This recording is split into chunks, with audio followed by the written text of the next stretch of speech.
Hello दोस्तों। Omkar institution में आपका स्वागत है। और आज हम मध्य प्रदेश का करंट अफेयर्स यहाँ पर डिस्कस करें। दोस्तों, 1 जनवरी से जून एंड तक का जो करंट अफेयर्स है 6 महीने का, वो आज की हमारी इस क्लास में हम अच्छे से कंप्लीट करेंगे। जिसमें दोस्तों हमारे बहुत सारे आयाम जो है आज की इस क्लास में हम देखेंगे।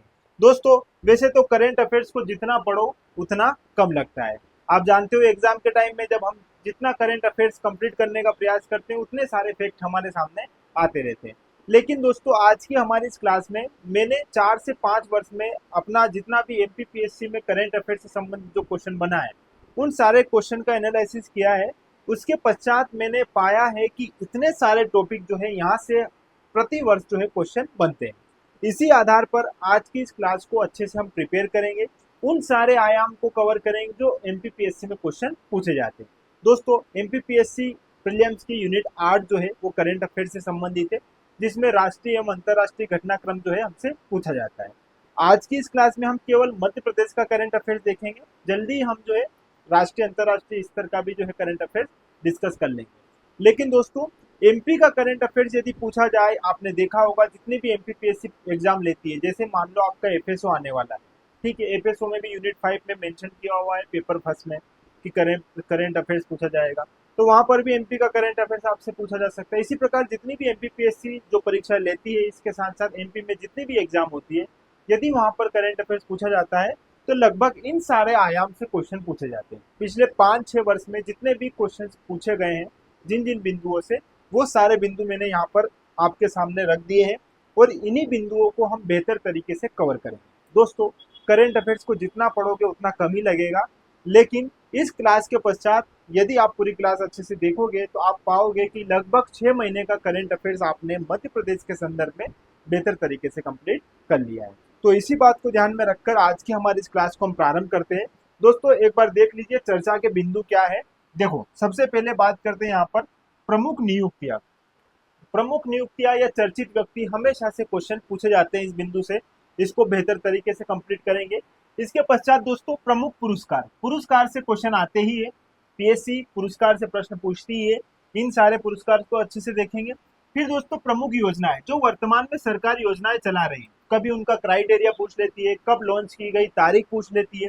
ये छोटी छोटी बातें आपको यहाँ पर ध्यान देनी होगी। इसके पश्चात कुछ अभियान जो चलाए जाते हैं, स्वास्थ्य के लिए चलाए जाने वाले अभियान, शिक्षा के लिए चलाए जाने वाले अभियान, और भी अन्यथा बहुत सारे ऐसे अभियान हैं जो एग्जाम में पूछे जाते हैं। कुछ मिशन है, सरकार की कुछ नीतियां हैं, ये बिंदु जो है करंट से आपसे पूछे जा सकते हैं। इसके पश्चात प्रमुख नाम परिवर्तन, जैसे वर्तमान में कुछ शिक्षा केंद्रों के नाम परिवर्तन किए गए हैं, सीएम राइज स्कूल के नाम परिवर्तन किए गए हैं, तो इनके नाम परिवर्तन जो है ये भी हमारी करंट अफेयर से संबंधित महत्वपूर्ण बिंदु है हमारा। इसे भी हमें यहाँ पर देखना होगा। खेल, दोस्तों स्पोर्ट्स से तो क्वेश्चन आता ही है।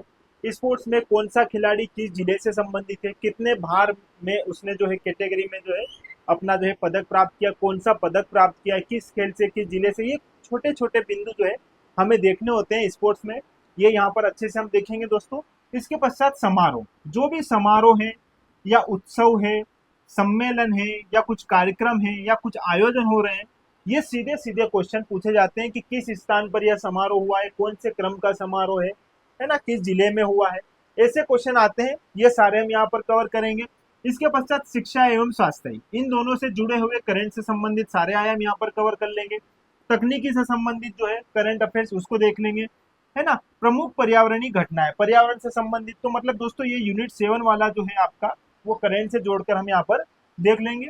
फिर दोस्तों विविध, जो भी बहुत सारे ऐसे हैं, कौन सी मूर्ति है, कहाँ पर अनावरण हुआ, कितने फीट की हुई है, ये सारे हमारे विविध में आते हैं।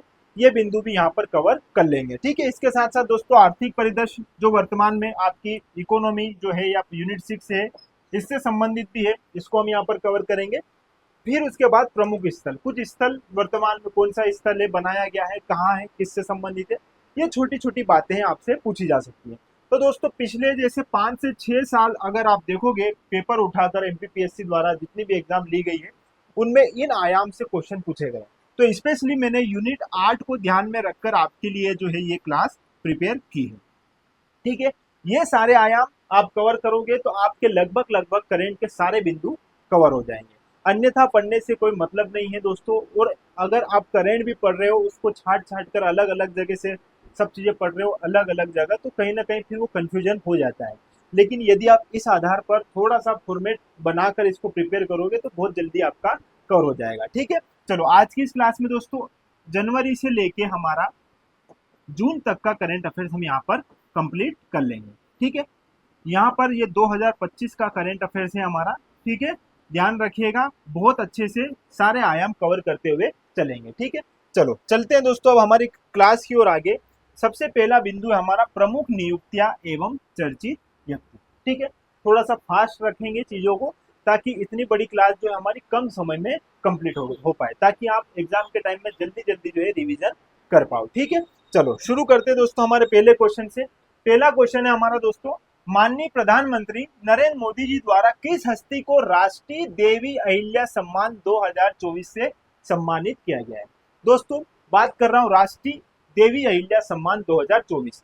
2024 का यह सम्मान दिया गया है दोस्तों डॉक्टर जयमती कश्यप को। बस्तर जिले से संबंध रखती है जनजातियों से। ठीक है, ये बात याद रखना, गोंडी जनजाति जो है आप जानते हो दोस्तों, उससे संबंध है। बस्तर जिला ये ध्यान रखिएगा, और इनको यह जो है सम्मान मिला है राष्ट्रीय देवी अहिल्या सम्मान। कौन से क्रमांक का है तो 27 क्रमांक का यह पुरस्कार इन्हें प्रदान किया गया है। दोस्तों राष्ट्रीय देवी अहिल्या सम्मान जो है इसका प्रारंभ हुआ था 1996 में। ठीक है, ये बात आप यहाँ पर ध्यान रखिएगा। और पहला किसे मिला था तो पहला पंडवानी की प्रमुख जो है हमारी तीजन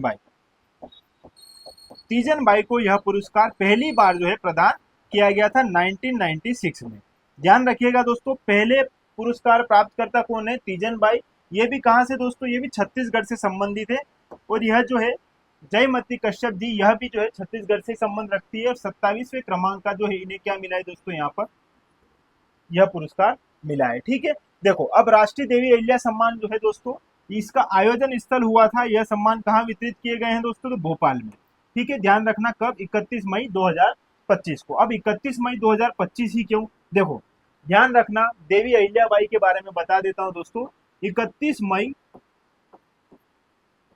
1725 को इनका जन्म हुआ था।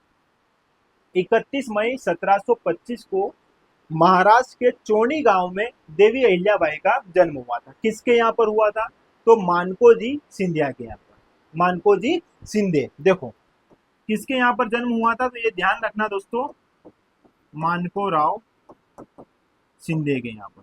ठीक है, अब दोस्तों 10 वर्ष की आयु के पश्चात ही इनका विवाह हो जाता है मल्लार राव के पुत्र खांडे राव से। ठीक है, और खांडे राव से फिर इन्हें एक पुत्र और एक पुत्री की प्राप्ति होती है। कुछ समय के पश्चात खांडे राव जी की मृत्यु हो जाती है। ऐसे में इनका पुत्र जो है, जिनका नाम है दोस्तों यहाँ पर लिख लीजिएगा माले राव इनका पुत्र रहता है। उस पुत्र को यह जो है शासक बनाती है और स्वयं उसकी संरक्षिका बनती है। लेकिन 1 वर्ष के पश्चात ही माले राव को मस्तिष्क ज्वर होता है और फिर उनकी मृत्यु हो जाती है। ऐसे में फिर स्वयं यह जो है शासन का संचालन करती है, ये बात आपको पता होगा। फिर दोस्तों इन्होंने हमारे इंदौर को आप जानते हो अहिल्या नगरी के रूप में जाना जाता है, क्योंकि इंदौर में इन्होंने बहुत सारे जन कल्याणकारी कार्य किए। दोस्तों इंदौर ही नहीं, हमारे देश में बहुत सारे ऐसे तीर्थ स्थल, जिसमें हमारा अगर मध्य प्रदेश में भी देखा जाए तो हमारा महाकालेश्वर मंदिर जो उज्जैन में है, ओमकारेश्वर मंदिर खंडवा में है, इन सारे मंदिरों का जीर्णोद्धार करवाया। हमारे देश का प्रसिद्ध विश्व काशी विश्वनाथ मंदिर जो है, जो वाराणसी में स्थित है दोस्तों, उसका भी इन्होंने क्या किया है दोस्तों, निर्माण करवाया है। केदारनाथ, बद्रीनाथ, जितने भी मंदिर हैं इन सब मंदिरों का जीर्णोद्धार करवाया है। जन कल्याणकारी कार्यों में इन्होंने तालाब, कुएं, नदियां, बहुत सारे जो है इन्होंने इनका निर्माण किया। ठीक है दोस्तों, इनका संबंध रहा है, देखो 2 जगह से इसका संबंध रहा है, ये बात भी आप यहाँ पर ध्यान रखिएगा। एक तो हमारे इंदौर से, ठीक है, और दूसरा इनका संबंध रहा है महेश्वर से।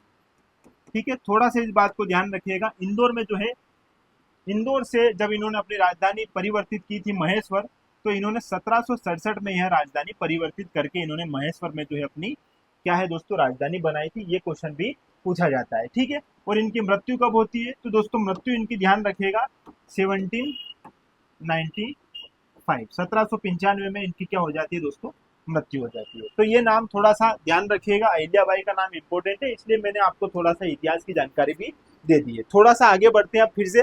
ठीक है, अब दोस्तों देखो, हर बिंदु को अगर हम इस प्रकार डिस्कस करेंगे तो टाइम थोड़ा ज्यादा हो जाएगा, इसलिए हम करंट को करंट के आधार पर समझकर ही आगे बढ़ेंगे, ताकि सारे आयाम हमारे कवर हो जाए। ठीक है, चलो अगला क्वेश्चन क्या है यहाँ पर देखिए दोस्तों। हाल ही में ग्वालियर जिले के किस दिव्यांग खिलाड़ी ने विश्व पैरा आर्म रेसलिंग कप 2025 में स्वर्ण पदक प्राप्त किया है? देखो दोस्तों, नाम याद रखिएगा, रोहित सिंह। अब रोहित सिंह का संबंध किससे दोस्तों? ग्वालियर जिले से है। किस खेल से संबंधित है? तो ये है दोस्तों पैरा आर्म रेसलिंग।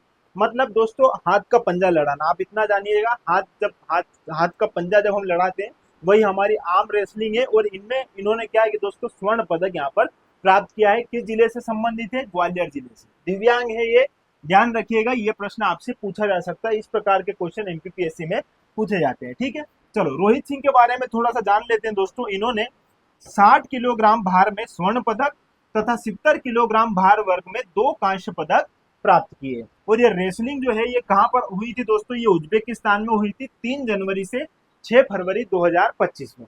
ठीक है, ध्यान रखिएगा, ये चेहरा ध्यान रखिएगा, इनका नाम है रोहित सिंह। अगला है दोस्तों, पद्मश्री प्राप्त राम सहाय पांडे का संबंध किस कला से था जिनका हाल ही में निधन हो गया है? दोस्तों एमपीपीएससी ने एक बार ये क्वेश्चन पूछ लिया है राम सहाय पांडे जी के बारे में। ठीक है, तो देखो ये किससे संबंधित थे? ये राय लोक नृत्य से संबंधित थे। किस जिले से संबंधित थे? तो ये सागर से संबंधित है, सागर से ये संबंध रखते हैं। और अभी दोस्तों 92 वर्ष की आयु में इनका निधन हो गया है। ये बात ध्यान रखना, 8 अप्रैल 2025 को ही इनका निधन हुआ है। सागर जिले से संबंधित है। किस कला से संबंधित है ये ध्यान रखिएगा यहाँ पर दोस्तों, राय लोक नृत्य। ठीक है, और एक और बात दोस्तों, कला के क्षेत्र में इन्हें वर्ष 2022 में क्या मिला था दोस्तों? यहाँ पर भारत सरकार द्वारा पद्मश्री से सम्मानित किया गया था। ये है इनका चेहरा, ध्यान रखिएगा, है ना। चलो अगला क्वेश्चन है यहाँ पर, हाल ही में under 19 cricket women world cup 2025 में हैट्रिक विकेट लेने वाली भारतीय महिला खिलाड़ी कौन बनी? देखो दोस्तों, under 19 cricket women world cup 2025 में गेंदबाजी करके इन्होंने क्या लिया दोस्तों? हैट्रिक ली। और इनका नाम है यहाँ पर वैष्णवी शर्मा। कहाँ से संबंधित है दोस्तों? ग्वालियर से। ठीक है, ये ग्वालियर से संबंधित है, क्रिकेट से, ध्यान रखिएगा।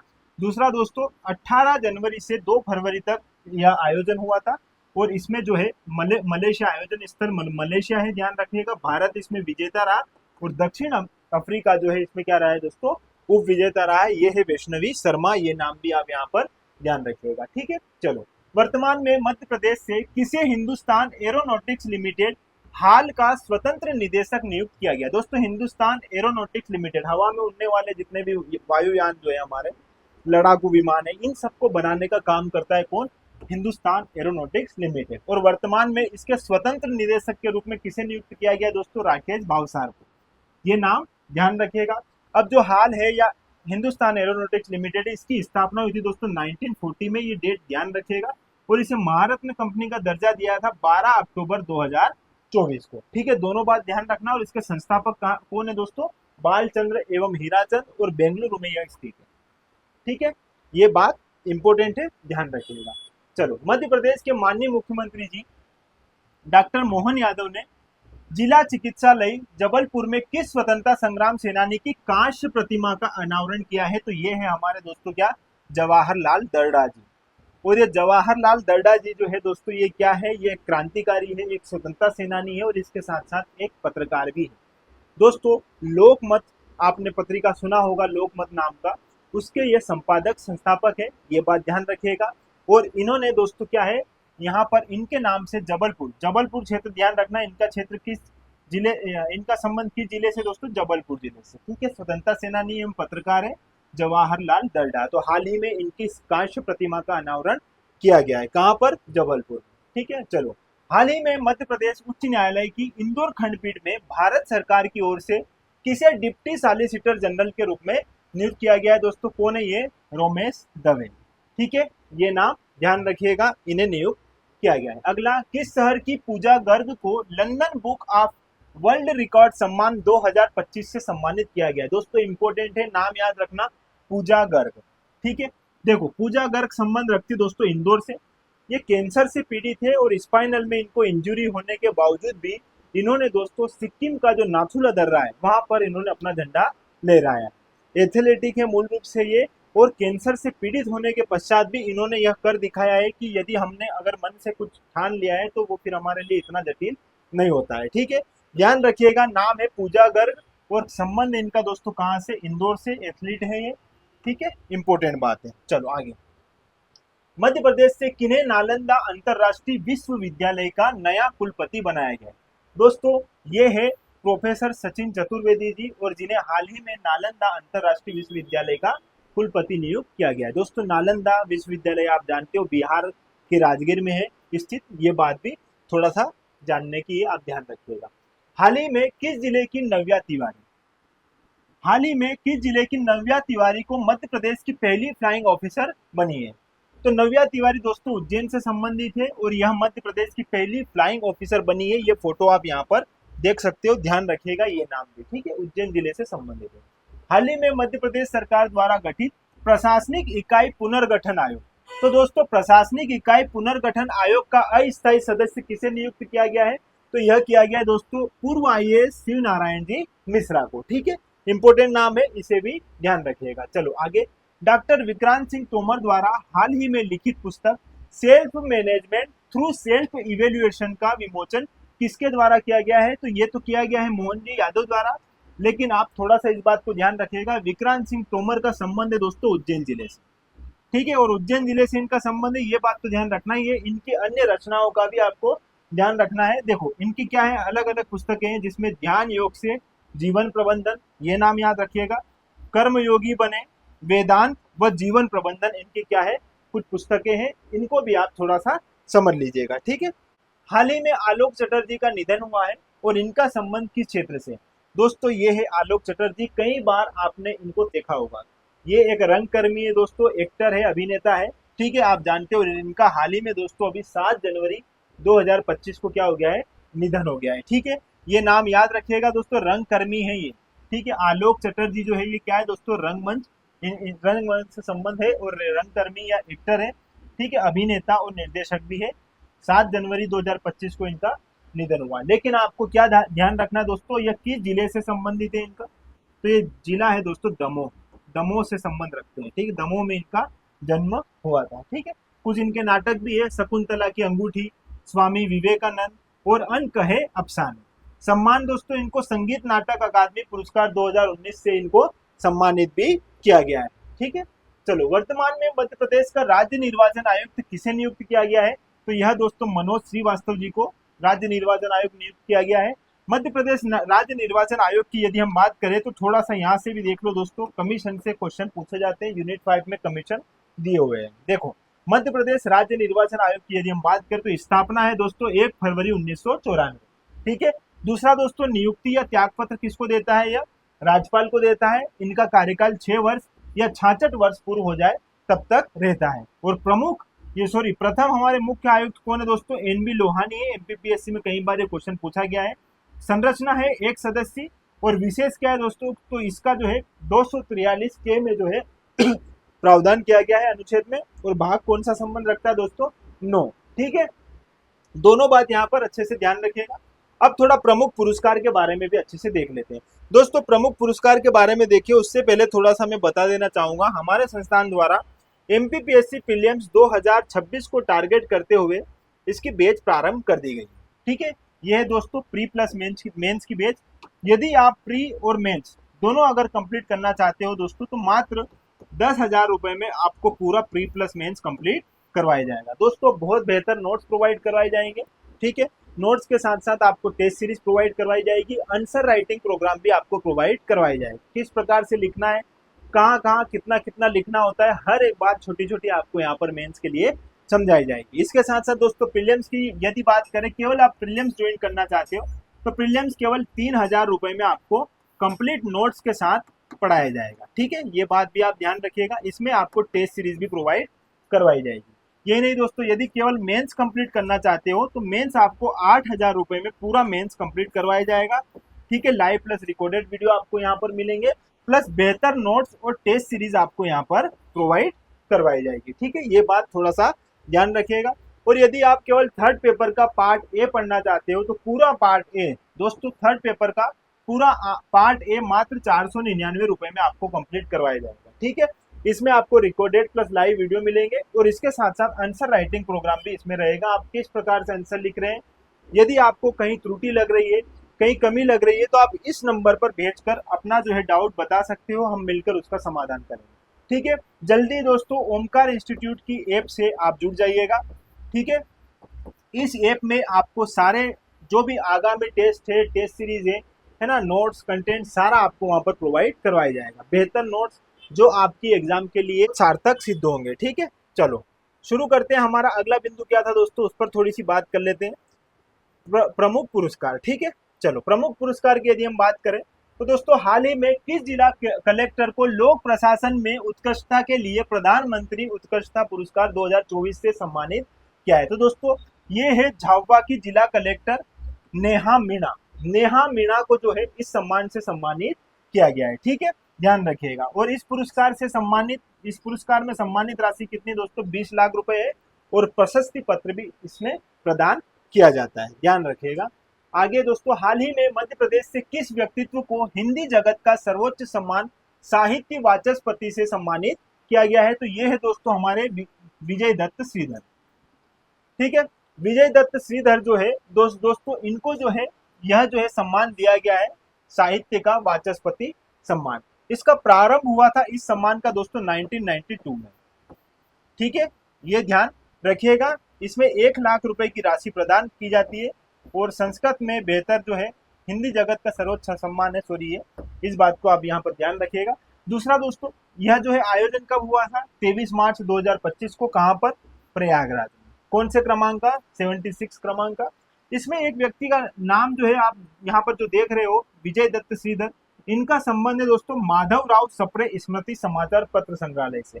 ऐसा इसलिए क्योंकि यह इसके क्या है दोस्तों, संस्थापक है। ठीक है, और यह हमारा माधवराव सप्रे स्मृति समाचार पत्र संग्रहालय जो है ये कहाँ है स्थित दोस्तों? भोपाल में है। ठीक है, और इसका उद्घाटन उस समय हमारे मुख्यमंत्री अर्जुन सिंह थे, उन्होंने किया था। कब किया था दोस्तों? 1984 में। ठीक है, ये बात आप यहाँ पर ध्यान रखिएगा। ठीक है, चलो आगे बढ़ते हैं। हाल ही में शाला उपस्थिति वृद्धि के लिए किस जिले को प्रतिष्ठित स्कोच पुरस्कार से सम्मानित किया गया है? तो यह नर्मदापुरम को दिया है दोस्तों। शाला उपस्थिति वृद्धि मतलब बच्चे ज्यादा से ज्यादा जो है बच्चे में स्कूलों में क्या है, बच्चों ने उपस्थिति दर्ज करवाई है। ऐसा नहीं है कि 8 दिन पढ़े 15 दिन नहीं आए, 10 दिन आए 15 दिन नहीं आए, ऐसा नहीं है। शाला में बच्चों ने बराबर अपनी उपस्थिति दर्ज करी है और ऐसा करने में यह जो है पुरस्कार किसे दिया गया है? स्कोच पुरस्कार नर्मदापुरम को प्रदान किया गया है। ठीक है, ध्यान रखिएगा ये भी। मध्य प्रदेश के किस विभाग को साइबर तहसील पहल के लिए नवाचारी श्रेणी के अंतर्गत प्रधानमंत्री उत्कृष्टता पुरस्कार 2023 से सम्मानित किया गया? 2023 की बात कर रहा हूं दोस्तों। ठीक है, साइबर तहसील पहल के लिए नवाचारी श्रेणी के अंतर्गत प्रधानमंत्री उत्कृष्टता पुरस्कार किसे दिया गया दोस्तों? राजस्व विभाग को। ठीक है, 2023 से सम्मान से इसको सम्मानित किया गया है। और राजस्व विभाग के सचिव कौन है? तो ये विवेक पोरवाल है।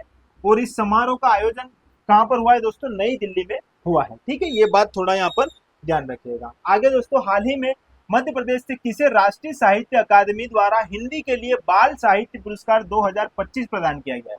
2025 कौन सा दोस्तों? बाल साहित्य पुरस्कार। तो ये किसे दिया गया है दोस्तों? तो ये दिया गया है सुशील शुक्ल को। ठीक है, और सुशील शुक्ल जो है इनका संबंध कहाँ से दोस्तों? भोपाल से है। और इन्हें साहित्य अकादमी पुरस्कार इनकी पुस्तक 1/12 के लिए प्रदान किया गया है। ठीक है, ध्यान रखिएगा। आगे, हाल ही में मध्य प्रदेश माध्यमिक शिक्षा मंडल में नवाचार के लिए किसे मुख्यमंत्री उत्कृष्टता पुरस्कार 2022-23 की बात कर रहा हूं दोस्तों, अभी 23 की बात करी थी, यहाँ पर 22 की बात कर रहा हूं, ये दिया है दोस्तों शीला दाहिमा को। ठीक है, यह सम्मान 6 क्षेत्रों के लिए 14 शासकीय अधिकारियों को प्रदान किया गया है। इसमें प्रमुख क्षेत्र क्या है? शिक्षा एवं मानव संसाधन विकास, स्वास्थ्य एवं पोषण, सामाजिक समावेश एवं सशक्तिकरण, सुशासन, सूचना एवं प्रौद्योगिकी। ठीक है, और इसमें कितनी कितनी राशि दी गई है दोस्तों? 1-1 लाख रुपए की इसमें राशि दी गई है और प्रशस्ति पत्र भेंट किए गए। ठीक है, ये बात ध्यान रखिएगा। चलो थोड़ा आगे देखते हैं। हाल ही में 40वें मध्य प्रदेश युवा वैज्ञानिक कांग्रेस पुरस्कार सम्मेलन में किसे गणितीय विज्ञान श्रेणी में सम्मानित किया गया है? किसे दिया गया दोस्तों? भावना सिंह परियार को। यह उज्जैन से संबंधित है और यह जो है आयोजन कब हुआ था? 27 से 29 मार्च 2025 को, है ना। चलो, मध्य प्रदेश के किस खिलाड़ी को भारतीय क्रिकेट कंट्रोल बोर्ड ने एमए चिदम्बरम ट्रॉफी 2023-24 से सम्मानित किया है? तो यह है दोस्तों विष्णु भारद्वाज। विष्णु भारद्वाज को इस सम्मान से सम्मानित किया है किसने? बीसीसीआई ने। बीसीसीआई को थोड़ा सा जान लो दोस्तों, 1928 में इसकी स्थापना हुई थी और इसका हेडक्वार्टर कहाँ है दोस्तों? मुंबई में। ठीक है, ये दोनों बात आप यहाँ पर ध्यान रखना, ये क्वेश्चन भी आपसे पूछा जा सकता है। चलो, मध्य प्रदेश में राज्य स्तरीय शिखर खेल पुरस्कारों की घोषणा की गई है और निम्न में से किसे विश्वामित्र पुरस्कार 2023 दिया जाएगा? किसे दिया जाएगा दोस्तों? सभी को दिया जाएगा। ठीक है, देखो इसको थोड़ा सा समझना, किन किन व्यक्तियों को। तो पहला नाम है अशोक कुमार यादव।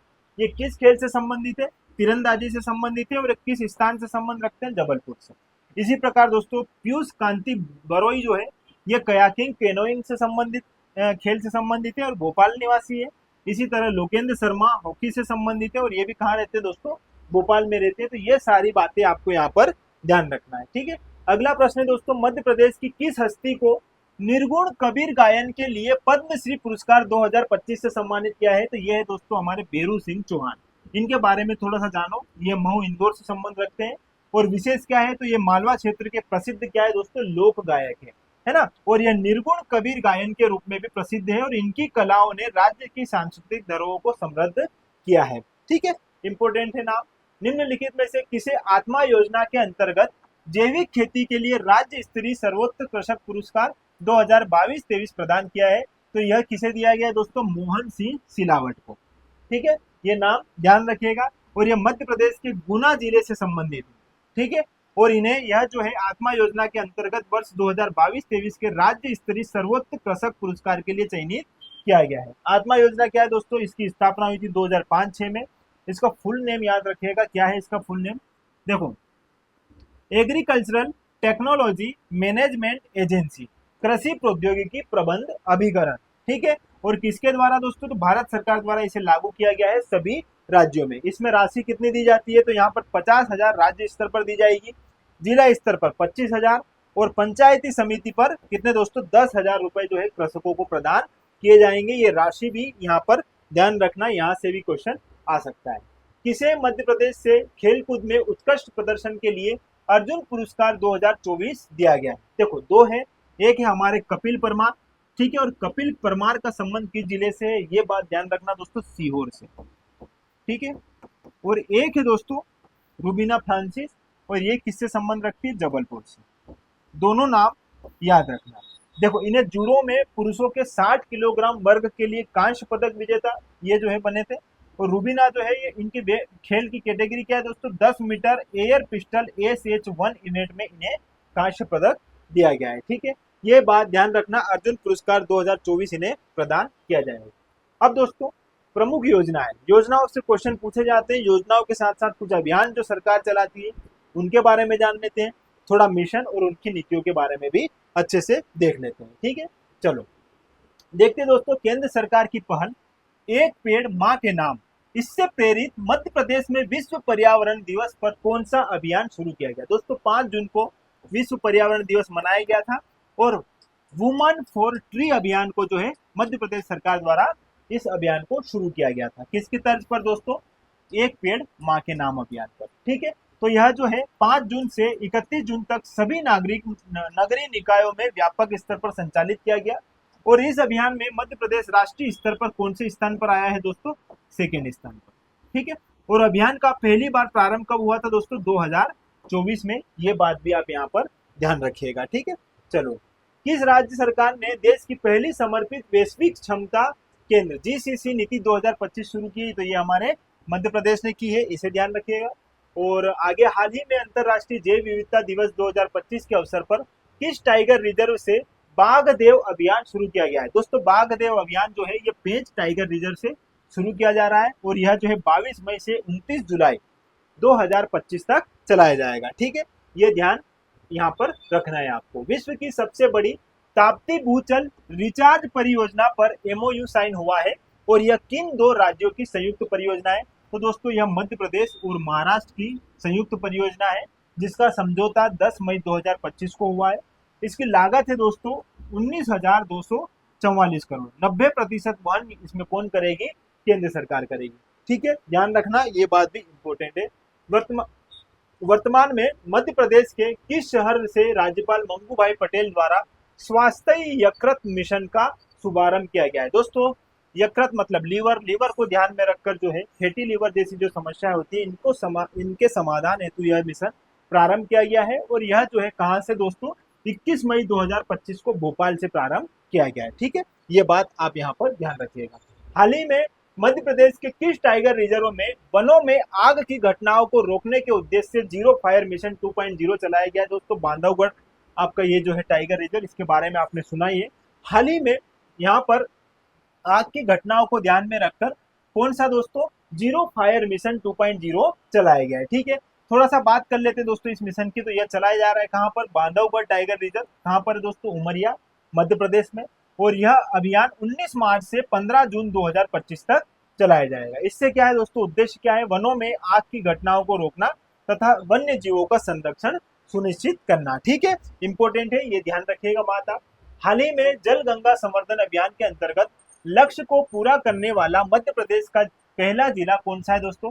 तो जल गंगा संवर्धन अभियान में जो लक्ष्य को पूरा करने वाला मध्य प्रदेश का पहला जिला है वो है हमारा खंडवा। ठीक है, और ये प्रारंभ 30 मार्च से 30 जून 2025 तक हुआ था। क्षिप्रा नदी से इसका प्रारंभ हुआ था। ठीक है, उज्जैन से, ये बात ध्यान रखना। समापन खंडवा में हुआ और खंडवा इसका पहला जो है क्या लक्ष्य को पूरा करने वाला जिला। हाल ही में मध्य प्रदेश कैबिनेट की बैठक में मध्य प्रदेश कृषक कल्याण मिशन की स्वीकृति दी गई है। इसका मुख्य उद्देश्य क्या है? तो मध्य प्रदेश कृषक कल्याण मिशन का मुख्य उद्देश्य है दोस्तों प्रदेश के किसानों का आय में क्या करना? बढ़ावा देना। ठीक है, प्रदेश में कृषि का उत्पादन एवं किसानों की आय में क्या करना है दोस्तों? बढ़ाना है किसानों की आय को। और इसको स्वीकृति मिली है 15 अप्रैल 2025 को। और इस मिशन की अध्यक्षता मुख्यमंत्री जी द्वारा की गई है और इसका उद्देश्य किसानों की आय में वृद्धि करना। ठीक है, बात ध्यान रखिएगा दोस्तों, थोड़ा फास्ट करना पड़ेगा, क्लास ज्यादा है, क्वेश्चन बहुत ज्यादा है इसमें, और मैं चाहता हूँ सारे आयाम आपके जल्दी से जल्दी कवर हो जाए। ठीक है, ज्यादा डिस्कस नहीं करेंगे, जो बातें आपने पढ़ रखी बस उनका अच्छे से रिवीजन हो जाए, इसी बात को ध्यान में रखकर मैंने सारे आयाम यहाँ पर कवर कर दिए। ठीक है, प्रदेश की किस सिंचाई परियोजना को सर्वश्रेष्ठ समन्वित जल संसाधन प्रबंधन के लिए केंद्रीय सिंचाई और विद्युत बोर्ड पुरस्कार 2024 मिला है? तो यह जो है दोस्तों लोक माता अहिल्याबाई माइक्रो सिंचाई परियोजना को यह जो है पुरस्कार प्राप्त हुआ है। यह जो है इसका निर्माण पूर्ण हुआ था 2018 में और लोकार्पण भी 23 जून 2018 को मोदी जी द्वारा इसका किया गया था। ठीक है, और यहाँ पर इसका जिला दोस्तों ध्यान रखना किस जिले से संबंधित है? राजगढ़। और नदी कौन सी? नेवज नदी, और इसकी सिंचाई क्षमता है 1.34 लाख हेक्टेयर। ठीक है, चलो, हाल ही में मध्य प्रदेश के धार्मिक पर्यटन स्थल ओमकारेश्वर को पॉलीथीन मुक्त बनाने के लिए कौन सा अभियान चलाया गया दोस्तों? पॉलीथीन मुक्त अभियान। ठीक है, ओमकारेश्वर खंडवा में इसका प्रारंभ कब से दोस्तों? 1 अप्रैल 2025 को। ठीक है, चलो, 30 मार्च 2025 से प्रारंभ जल गंगा संवर्धन अभियान 2.0 किस नदी के तट से आरंभ किया गया है? तो यह क्षिप्रा नदी से आरंभ किया गया है। ठीक है, उज्जैन जिले से, इस बात को अच्छे से समझना।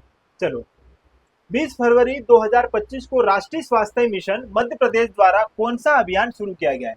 तो यहाँ पर दोस्तों देखो, निरोगी काया अभियान जो है 20 फरवरी 2025 को प्रारंभ किया गया है और इसमें 30 वर्ष से अधिक आयु, जो 30 वर्ष से अधिक आयु के व्यक्ति हैं, इनका दोस्तों क्या है? निःशुल्क परीक्षण किया जाएगा, जांच की जाएगी इनके ब्लड की, कहीं डायबिटीज वगैरह तो नहीं है, ये सारी बातें इसमें चेक की जाएगी। ठीक है, चलो आगे।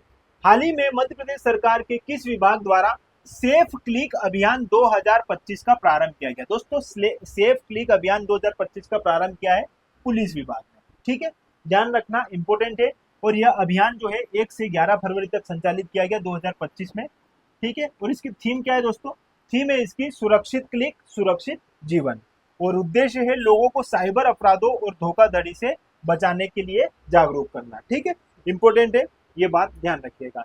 केंद्रीय मंत्री शिवराज सिंह चौहान ने राष्ट्रीय स्तर पर शहरी सर्वेक्षण नक्शा पायलट परियोजना की शुरुआत की है, और यह कहां से की है? तो यह रायसेन से की है। इंपोर्टेंट है दोस्तों, 18 फरवरी 2025 को इसकी शुरुआत हुई है। इसमें कितनी लागत है? तो 194 करोड़ केंद्र सरकार द्वारा वित्त पोषित रहेगी है। और विभाग कौन सा? भूमि संसाधन विभाग है इससे संबंधित। और उद्देश्य क्या है दोस्तों? 26 राज्यों और 3 केंद्र शासित प्रदेशों में 152 शहरी स्थानीय निकायों में शहरी भूमि सर्वेक्षण को आधुनिक बनाना। ठीक है, टेक्नोलॉजी से जोड़ने का एक नया तरीका है भूमि को। हाल ही में चर्चा में रही रेप योजना का संबंध किस वर्ग से है दोस्तों? तो महिलाओं से संबंधित है। महिलाओं को उद्यमी बनाने के उद्देश्य से जो है यह योजना प्रारंभ की गई है।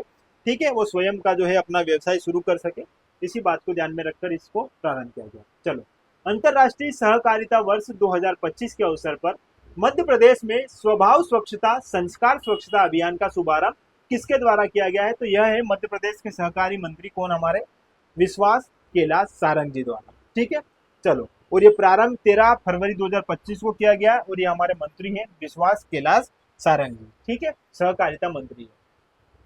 देश की पहली क्लोज डक्ट कान डाइवर्सन परियोजना के अंतर्गत कान नदी का जो जल है इसे मोड़कर किस नदी में छोड़ा जाएगा? तो ये उज्जैन के समीप है, चंबल गंभीर नदी, इसमें जो है इसको छोड़ा जाएगा और वहां के किसानों को इससे लाभान्वित किया जाएगा ताकि इसका पानी जो छिपरा में मिलता है वो पानी इसमें ना मिले और यह जो है शुद्ध रह सके और यह जो है बाद में किसानों को क्या है इस जल का लाभ मिल सके। ठीक है, तो ये बात ध्यान रखना, गंभीर नदी में छोड़ा जाएगा कान नदी का पानी। आगे 24 जनवरी 2025 को महेश्वर में आयोजित विशेष मध्य प्रदेश मंत्री परिषद की विशेष बैठक में किस मिशन के क्रियान्वयन को स्वीकृति दी गई? दोस्तों, यहाँ पर देवी अहिल्या नारी सशक्ति मिशन की जो है यहाँ पर प्रारंभ किया गया है इस मिशन को, ये बात ध्यान रखना। ठीक है, इंपॉर्टेंट है।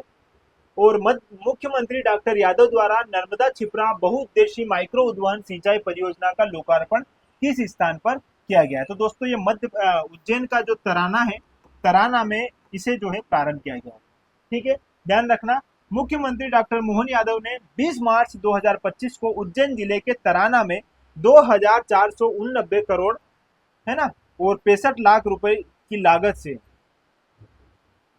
लागत की नर्मदा छिपरा बहुउद्देशीय माइक्रो उद्वहन सिंचाई परियोजना और अन्य विकास कार्यों का लोकार्पण किया है और परियोजना से क्षेत्र के कुल 100 ग्राम की 30,218 हेक्टेयर भूमि जो है सिंचाई सुविधा से वहां पर लाभान्वित होगी, ये बात ध्यान रखिएगा। हाल ही में मध्य प्रदेश कैबिनेट की हुई बैठक में गरीब कल्याण मिशन 2028 की स्वीकृति दी गई है। इसका मुख्य उद्देश्य क्या है? गरीब कल्याण मिशन 2028 का मुख्य उद्देश्य है दोस्तों प्रदेश को वर्ष 2028 तक गरीबी से मुक्त बनाना। ठीक है, ध्यान रखिएगा। और यह जो है इसके बारे में थोड़ा देख लेते हैं। मुख्यमंत्री डॉक्टर मोहन यादव की अध्यक्षता में हुई बैठक में गरीब कल्याण मिशन 2028 को स्वीकृति दी गई और इसकी घोषणा 15 अगस्त 2024 को स्वतंत्रता दिवस के अवसर पर हुई थी। ठीक है, इसका लक्ष्य है प्रदेश को वर्ष 2028 तक क्या बनाना है दोस्तों? गरीबी से मुक्त बनाना। हाल ही में केंद्र सरकार द्वारा राष्ट्रीय पशुधन मिशन के अंतर्गत किस राज्य को उत्कृष्ट कार्य के लिए बेस्ट परफॉर्मिंग स्टेट का पुरस्कार प्रदान किया गया है? तो वो है हमारा मध्य प्रदेश। ठीक है, आयोजन कहाँ पर हुआ था दोस्तों? पुणे महाराष्ट्र में और 16 जनवरी 2025 को एक दिवसीय जो है यह पुरस्कार वितरित किए गए हैं और यहाँ पर बेस्ट परफॉर्मिंग स्टेट का पुरस्कार हमारे मध्य प्रदेश को प्रदान किया गया है और केंद्रीय पशुपालन एवं डेयरी मंत्री राजीव रंजन सिंह जी द्वारा इसे प्रदान किया गया है। ठीक है, ध्यान रखना, इंपॉर्टेंट है ये नाम भी। हाल ही में खेलो बड़ो अभियान का शुभारंभ मध्य प्रदेश में कब किया गया? दोस्तों, खेलो बड़ो अभियान का प्रारंभ मध्य प्रदेश में किया गया है 19 जनवरी 2025 को। ठीक है, ध्यान रखना दोस्तों, इसका उद्देश्य क्या है? तो प्रदेश में खेल गतिविधियों को प्रोत्साहन देना और खेल प्रतिभाओं को अपने कला कौशल को उभारने के लिए उपयुक्त मंच प्रदान कराना, ये है इसका प्रमुख उद्देश्य। कहाँ पर दोस्तों? भोपाल में जो है इस अभियान की शुरुआत हुई है 19 जनवरी 2025 को। ठीक है, ये नाम थोड़ा सा देख लीजिएगा। मध्य प्रदेश, अच्छा, किस राज्य ने स्वामी विवेकानंद युवा शक्ति मिशन की शुरुआत की है? तो ये हमारे मध्य प्रदेश ने की है 12 जनवरी 2025 को स्वामी विवेकानंद की जयंती पर। ठीक है, कहाँ से? भोपाल से, इस बात का ध्यान रखना। और यहाँ इसका जो वाक्य क्या है मिशन का? संवाद सामर्थ्य समृद्धि आत्मदीपो भव। ठीक है, इस मिशन का उद्देश्य क्या है ये भी जान लीजिए। राज्य के युवाओं को उनके कौशल ज्ञान और समग्र विकास को बढ़ाने के अवसर प्रदान करके सशक्त बनाना। इनकी पुस्तक क्या है दोस्तों स्वामी विवेकानंद जी की? कर्म योग, राजयोग, ज्ञान योग, भक्ति योग और माई मास्टर इत्यादि। ठीक है, ये कुछ इनकी पुस्तकें इनके द्वारा रचित है। ये भी कई बार एग्जाम में पूछी जाती है, इस बात को भी आप यहाँ पर ध्यान रखिएगा। ठीक है, चलो आगे देखते हैं दोस्तों। हाल ही में मुख्यमंत्री डॉक्टर मोहन यादव ने राज्य के युवाओं को सेना, पुलिस और अर्धसैनिक बलों में भर्ती की तैयारी, आवश्यक प्रशिक्षण और कौशल प्रदान करने हेतु किस योजना का शुभारंभ किया है? तो दोस्तों यहाँ पर पार्थ योजना का प्रारंभ किया गया है। सेना, पुलिस और अर्धसैनिक बलों में भर्ती की तैयारी, आवश्यक प्रशिक्षण और कौशल प्रदान करने के उद्देश्य से। पार्थ जो है इसका फुल फॉर्म पूछा जा सकता है दोस्तों। देखो, पार्थ को थोड़ा सा जानो। Police army recruitment training and हुनर। ये नाम ध्यान रखना, फुल फॉर्म इसका शुभारंभ दोस्तों 8 जनवरी 2025 को हुआ है। कहाँ से दोस्तों? भोपाल से, है ना। किसके द्वारा? डॉक्टर मोहन यादव द्वारा। और इस योजना का उद्देश्य क्या है दोस्तों? सेना, पुलिस और अर्धसैनिक बलों में भर्ती के लिए युवाओं को आवश्यक प्रशिक्षण और सहायता प्रदान करना। ठीक है। देखो दोस्तों, मध्य प्रदेश के संदर्भ में इसकी बात करें दोस्तों तो 6 से 8 जनवरी 2025 तक 3 दिवसीय राज्य स्तरीय युवा उत्सव का आयोजन भोपाल के टीटी नगर स्टेडियम में किया गया है। और 10 से 12 जनवरी 2025 तक नई दिल्ली के भारत मंडपम में 28वां राष्ट्रीय युवा उत्सव आयोजित किया जाएगा। इस वर्ष राष्ट्रीय युवा उत्सव का आयोजन पंच प्राण और आजादी के अमृत महोत्सव के उपलक्ष्य में किया जा रहा है। ठीक है। 4 जनवरी 2025 को मुख्यमंत्री डॉक्टर मोहन यादव ने मध्य प्रदेश में किस अभियान की शुरुआत की है? तो यह की है दोस्तों वन्य जीव पर्यटन अभियान। ठीक है। वन्य जीव पर्यटन अभियान का प्रारंभ किया गया है। ठीक है। और यह 4 जनवरी 2025 को किया गया है मुख्यमंत्री मोहन यादव द्वारा। और यहाँ पर स्थान क्या है दोस्तों? तो यह है राष्ट्रीय चंबल अभ्यारण्य मुरैना। ठीक है। यहाँ पर इसका प्रारंभ किया गया और इस अभ्यारण्य की स्थापना हुई थी दोस्तों 1978 में। ठीक है। वन्य जीव अभ्यारण्य के रूप में। और यह चंबल बोट सफारी जो है इस नाम से भी यह प्रसिद्ध है। तो ये कुछ बातें आप यहाँ पर ध्यान रखिएगा, इंपॉर्टेंट है। अब थोड़ा सा नाम परिवर्तन देख लेते हैं, कौन से स्थान को किस नाम से अब जाना जाएगा और किस स्कूल विद्यालय जो है हमारे कॉलेजेस हुए, है ना, इन सबके हाल ही में कुछ ना कुछ नाम परिवर्तन हो रहे हैं। यहाँ से क्वेश्चन पूछे जा सकते हैं, इसलिए थोड़ा सा इसको अच्छे से समझने का प्रयास करना। हाल ही में मध्य प्रदेश के मुख्यमंत्री ने सीएम राइज स्कूलों के नाम बदलकर किसके नाम पर रखने की बात कही है? तो महर्षि सांदीपनि स्कूल नाम रखने की बात कही है। ठीक है। और यह घोषणा कब हुई है दोस्तों? 1 अप्रैल 2025 को। ठीक है।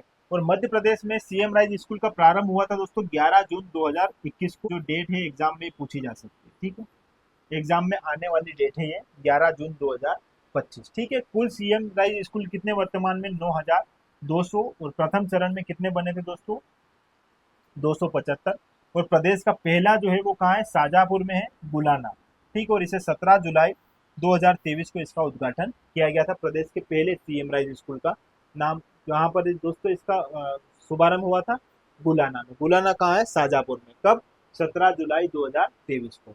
हाल ही में मध्य प्रदेश के मुख्यमंत्री डॉक्टर मोहन यादव ने राज्य स्तरीय तीरंदाजी खेल अकादमी का लोकार्पण कर अकादमी का नाम किसके नाम पर रखने की घोषणा की है? तो ये है हमारे दोस्तों कौन?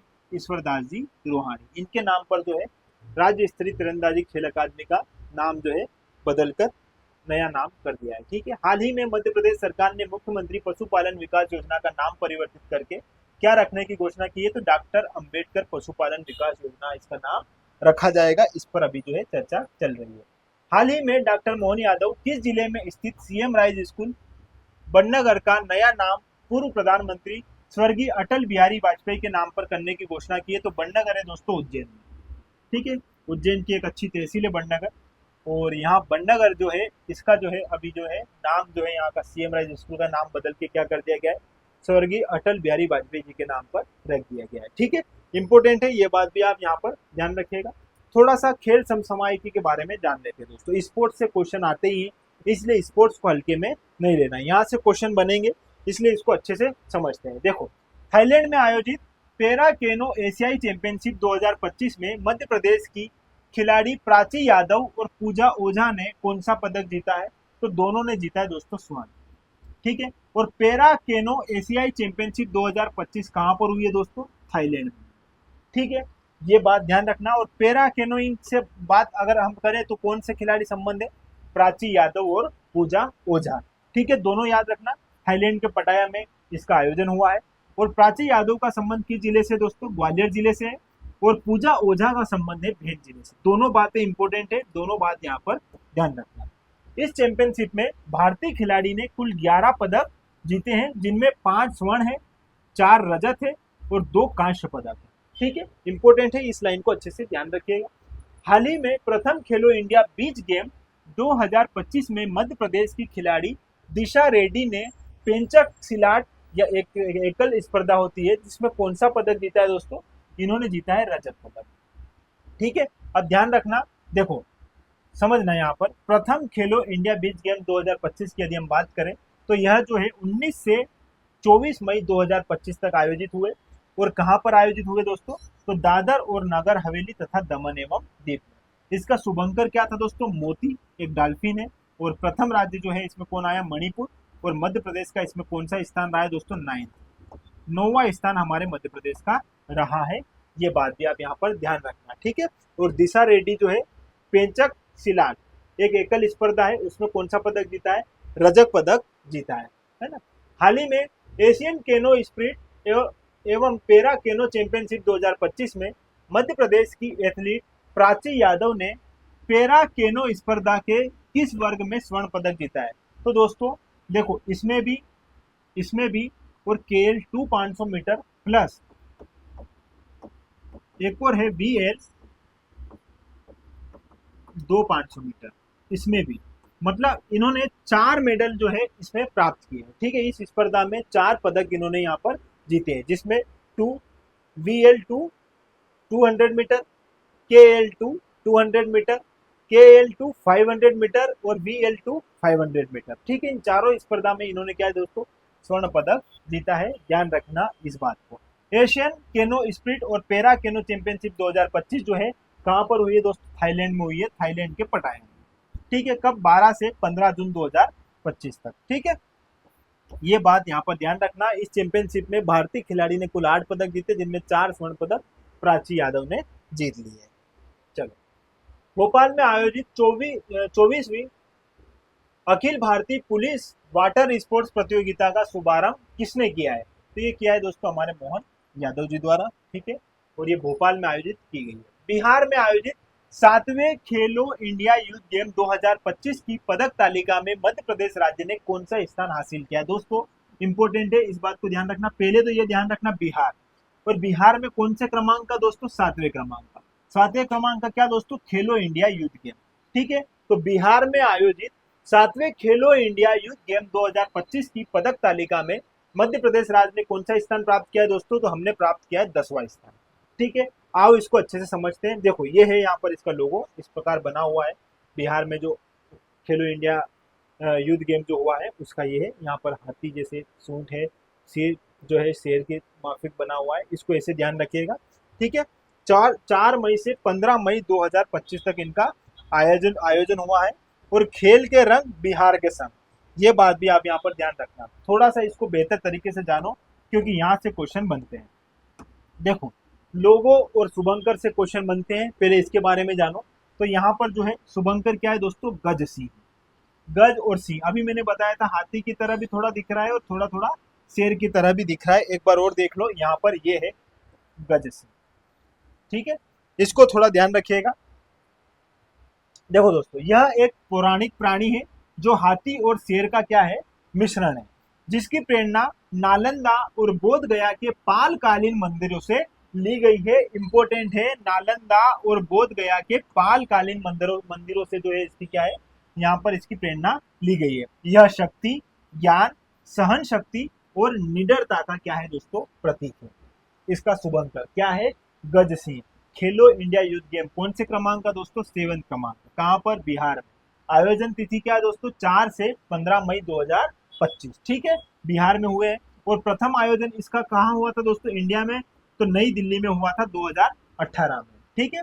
इंडिया स्कूल गेम के नाम से इन्हें प्रारंभ किया गया था, और फिर बाद में 2019 में इनका नाम बदल कर क्या कर दिया गया दोस्तों? खेलो इंडिया यूथ गेम। पहले इनका नाम इंडिया स्कूल गेम से शुरू हुआ था, ये बात भी आप यहाँ पर बता देना, ठीक है। चलो, पद तालिका की अगर हम बात करें दोस्तों, तो महाराष्ट्र जो है पद तालिका में पहले नंबर पर है। 158 मेडल यहाँ पर किसको मिले हैं? महाराष्ट्र को। सेकंड नंबर पर हरियाणा है, 117 पदक। और मध्य प्रदेश ने कुल 32 पदक जीते हैं। इंपॉर्टेंट है, ध्यान रखना। और कौन सा स्थान है दोस्तों? 10वां स्थान। अब इस 32 पदक की यदि हम बात करें, तो मध्य प्रदेश ने ये 32 पदक जो है कैसे जीते हैं? जिसमें स्वर्ण कितने दोस्तों? 10 है, ठीक है। रजत कितने हैं? 9 है। कांस्य पदक कितने हैं? 13 है। और स्थान कौन सा है हमारा? 10वां स्थान है। तो ये हमारा मध्य प्रदेश का स्टेटस है, हमने 32 मेडल जीते हैं और हमारा क्रमांक कौन सा रहा है? 10वां, ठीक है। और यदि खेलो इंडिया यूथ गेम 2025 में हम बात करें यहाँ पर हमारे दल की, तो मध्य प्रदेश ने कुल कितने सदस्य भेजे दोस्तों? 229, ठीक है। और इसमें खिलाड़ी कितने थे? 176, जिसमें कितनी प्रतिस्पर्धा? खेल कितने? 18। और कुल स्वर्ण हमारे पास कितने दोस्तों? 10। 32 में से हमने कितने 10 जो है स्वर्ण पदक प्राप्त किए। इंपॉर्टेंट है ये डेटा, थोड़ा लिख लीजिएगा, यहाँ से क्वेश्चन पूछता ही है। ठीक है, चलो थोड़ा सा और आगे बढ़ाते हैं। कोची में आयोजित 28वीं नेशनल फेडरेशन एथलीट चैंपियनशिप 2025 में मध्य प्रदेश राज्य खेल अकादमी के किस एथलीट ने स्वर्ण पदक जीता? यहाँ पर जीता दोस्तों इन तीनों ने। ठीक है, देखो इन तीनों के बारे में थोड़ा सा जान लो, यहाँ से भी प्रश्न पूछा जा सकता है। देखो समझना, आयोजन तिथि कब है? तो 21 से 24 अप्रैल 2025। ठीक है, आयोजन स्थल केरल कोची, और देव मीणा जो है ये किस खेल से संबंधित है? पोल वाल्ट से। समरजीत सिंह जो है ये शॉर्ट पुट से, और मंजू यादव जो है ये 3000 मीटर की स्टीपल चेज से संबंधित है। ठीक है, और इन तीनों को दोस्तों 28वीं नेशनल फेडरेशन एथलेटिक चैंपियनशिप 2025 में यहाँ पर स्वर्ण पदक मिला है। ठीक है, ये सारी बातें आप यहाँ पर ध्यान रखना, इंपॉर्टेंट है, यहाँ से भी क्वेश्चन आ सकता है। चलो, नई दिल्ली में आयोजित खेलो इंडिया पैरा गेम्स 2025 के पदक तालिका में मध्य प्रदेश राज्य का कौन सा स्थान रहा है? तो दोस्तों यहाँ पर मैं पैरा गेम्स की बात कर रहा हूँ, और यहाँ पर हमें स्थान कौन सा प्राप्त हुआ है? 12वां स्थान। ठीक है, आयोजित तिथि क्या है? तो 20 से 27 मार्च 2025। एक बात तो ये ध्यान रखो, आयोजन स्थल क्या है दोस्तों? नई दिल्ली है, और ये 2025 में कौन सा संस्करण है? दूसरा संस्करण है। पहला संस्करण 2 वर्ष पहले हुआ था, कहाँ? 2023 में। कब हुआ था? 2023 में। ठीक है, इस बार 6 पैरा खेल विषयों में प्रतियोगिता की जा रही है, जिसमें पैरा तीरंदाजी, ठीक है, para athletics, para badminton, para table tennis, para power lifting और पैरा शूटिंग। ठीक है, तो ये 6 खेल की प्रतिस्पर्धा है, इनको भी आप ध्यान रखिएगा। और मध्य प्रदेश द्वारा इसमें कुल कितने पदक जीते गए? 11 पदक जीते गए, जिनमें 3 स्वर्ण है, 5 रजत है और 3 कांस्य है। मध्य प्रदेश का स्थान 12वां है, और पहला स्थान किसका है दोस्तों? हरियाणा का है। एक बार अच्छे से स्क्रीनशॉट ले लो, ध्यान रखिएगा, इस प्रकार के क्वेश्चन आपसे पूछे जा सकते हैं। ठीक है, नई दिल्ली में आयोजित खेलो इंडिया पैरा गेम्स 2025 में मध्य प्रदेश के किस खिलाड़ी ने 10 metre air pistol women SH1 स्पर्धा में रजत पदक प्राप्त किया है? मैं आपसे इससे पहले भी यह बात बता चुका हूं। यह है दोस्तों हमारी रूबीना फ्रांसिस। कहां से संबंधित है? यह जबलपुर जिले से संबंधित है। इनकी खेल कैटेगरी ध्यान रखिएगा दोस्तों, क्या है? यह है 10 metre air pistol women SH1 स्पर्धा। ठीक है, ध्यान रखिएगा, इंपॉर्टेंट है। और इनके साथ साथ दोस्तों देखो, इन्होंने कौन सा रजत पदक प्राप्त किया है? निशानेबाजी के लिए। और इनके साथ साथ एक और व्यक्ति है दोस्तों, भरत रावत। भरत रावत ने F33 कैटेगरी की भाला फेंक प्रतियोगिता में इन्होंने भी क्या है दोस्तों? रजत पदक प्राप्त किया है। ठीक है, तो यहाँ पर मध्य प्रदेश के 2 खिलाड़ियों ने जो है नई दिल्ली में आयोजित खेलो इंडिया पैरा गेम्स 2025 में पदक प्राप्त किए। कौन से? रजत पदक। ठीक है, ध्यान रखिएगा। हाल ही में डॉक्टर मोहन यादव ने कहा अंतरराष्ट्रीय शहीद Chandrashekhar Azad hockey astroturf stadium का लोकार्पण किया है? तो यह किया है दोस्तों बालाघाट। ठीक है, 1 मार्च 2025 को इसका क्या है? लोकार्पण किया है, और इसकी लागत है दोस्तों 7 करोड़ 26 लाख। ठीक है, इंपॉर्टेंट है, ध्यान रखिएगा। हाल ही में बिहार राज्य में आयोजित खेलो इंडिया यूथ गेम 2025 में मध्य प्रदेश ने पहला स्वर्ण पदक किस श्रेणी में जीता है? तो दोस्तों ध्यान रखना, यहाँ पर व्यक्तिगत बालिका वर्ग में यह जो है क्या है? जीता है। और किस इवेंट में जीता है? तो ये मलखम में जीता है। थोड़ा सा इसको ऐसे ध्यान रखना, पहला पदक जो है मलखम में हमने जीता है। ठीक है, मलखम में हमने स्वर्ण पदक जीता है, और ये व्यक्तिगत बालिका वर्ग में जीता है। नाम क्या है? सिद्धि गुप्ता। सिद्धि ने जो है यह मेडल प्राप्त किया है। ठीक है, इंपॉर्टेंट है, इस बात को थोड़ा सा समझ लीजिएगा। हाल ही में उत्तराखंड में खेले जा रहे राष्ट्रीय खेल 2025 में मध्य प्रदेश की पुरुष बास्केटबॉल टीम ने कौन सा पदक जीता है? तो पहले तो ये ध्यान रखो, उत्तराखंड में क्या होने वाले हैं दोस्तों? खेले जा रहे हैं, क्या खेले जा रहे हैं? राष्ट्रीय खेल 2025। तो राष्ट्रीय खेल 2025 का आयोजन कहाँ पर हो रहा है? उत्तराखंड में हो रहा है। ठीक है, और इसमें मध्य प्रदेश की जो पुरुष बास्केटबॉल टीम है, इन्होंने कौन सा मेडल जीता है दोस्तों? स्वर्ण पदक यहाँ पर जीत लिया है। ठीक है, ये बात अच्छे से समझ लीजिएगा। स्वर्ण पदक में भी देखो, अब यहाँ पर समझना दोस्तों, आयोजन स्थल कहाँ है दोस्तों? उत्तराखंड, मैंने बता ही दिया है। ठीक है, 28 जनवरी से 14 फरवरी तक जो है यह आयोजन हुआ है, और मध्य प्रदेश की बास्केटबॉल टीम ने राष्ट्रीय खेल 2025 में यह पदक जीता है। कौन सा दोस्तों? स्वर्ण पदक जीता है। और इस स्पर्धा में फाइनल में हमने केरल को 22-20 के अंतर से हराकर यह स्वर्ण पदक प्राप्त किया। किसे पराजित किया हमने दोस्तों? केरल को। ठीक है, और महिला बास्केटबॉल टीम ने भी शानदार प्रदर्शन करते हुए कांस्य पदक प्राप्त किया है। तो थोड़ी ये जानकारी आप ध्यान रखिएगा, यहाँ से भी आपसे क्वेश्चन बन सकता है। हाल ही में उत्तराखंड में आयोजित 38वें राष्ट्रीय खेल, देखो अब कौन से खेल क्रमांक क्या है दोस्तों, ये 38वां है, ये भी ध्यान रखिएगा, ठीक है। और इसमें किस खिलाड़ी ने ट्राइथलॉन स्पर्धा में मध्य प्रदेश का पहला स्वर्ण पदक जीता है, तो ये जीता है दोस्तों आद्या सिंह ने, ठीक है। इंपोर्टेंट नाम है आद्या सिंह, इसे भी थोड़ा सा समझ लीजिएगा। अब थोड़ा सा देख लेते हैं यहाँ पर दोस्तों समारोह, समारोह के साथ साथ देख लेते हैं उत्सव, उत्सव के साथ सम्मेलन, सम्मेलन कार्यक्रम, कार्यक्रम और आयोजन। ये भी बिंदु जो है सीधे सीधे करंट अफेयर्स में यहाँ से क्वेश्चन बनते हैं, इसलिए इनको भी अच्छे से इत्मीनान से यहाँ पर समझ लेते हैं। चलो, मध्य प्रदेश में सदानिरा समागम 2025 का आयोजन किस उद्देश्य से किया गया है, तो दोस्तों यह जो है नदियों और जल संरचनाओं को संरक्षण एवं संवर्धन प्रदान करने हेतु यह जो है सदानिरा समागम 2025 का आयोजन किया गया है, ठीक है। ये ध्यान रखिएगा, इसे 20 जून 2025 को प्रारंभ किया गया है, ठीक है। ध्यान रखना, जल गंगा संवर्धन अभियान के तहत इसे शुरू किया गया है। ये पूरी इसकी जानकारी यहाँ पर दी गई है।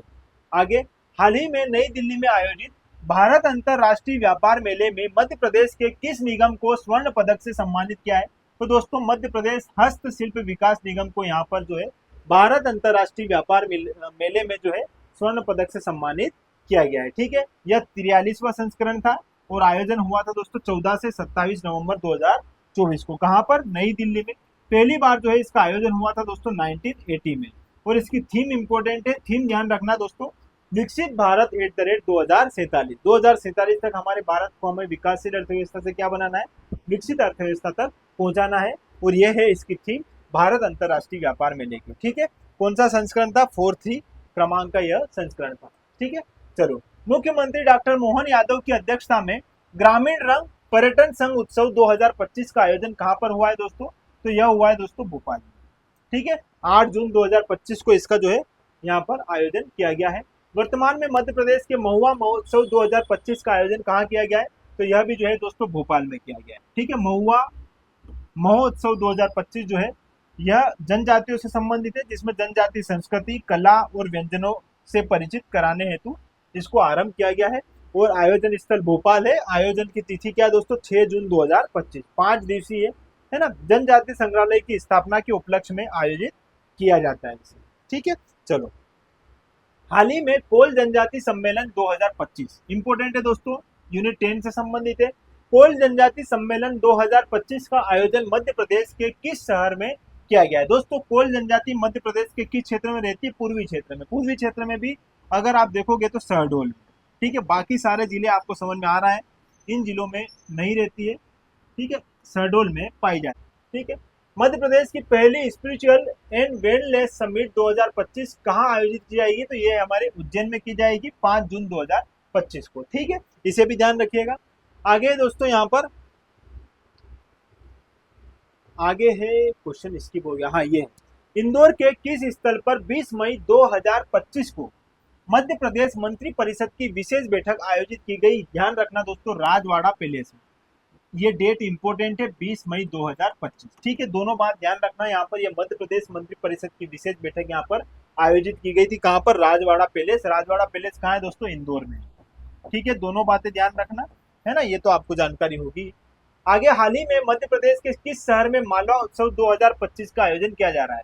मालवा उत्सव 2025 का आयोजन दोस्तों हमारे इंदौर में किया जा रहा है, ठीक है। तिथि क्या है, 9 मई से 15 मई 2025, ठीक है। इंपॉर्टेंट है, ये बात ध्यान रखिएगा। चलो, हाल ही में भोपाल में आयोजित जनजाति शिल्प ग्राम महोत्सव 2025 का शुभारंभ किसने किया है, तो दोस्तों यह किया है हमारे डॉक्टर मोहन जी यादव द्वारा, और कब किया गया है, तो 9 मई 2025 को भोपाल में, ठीक है।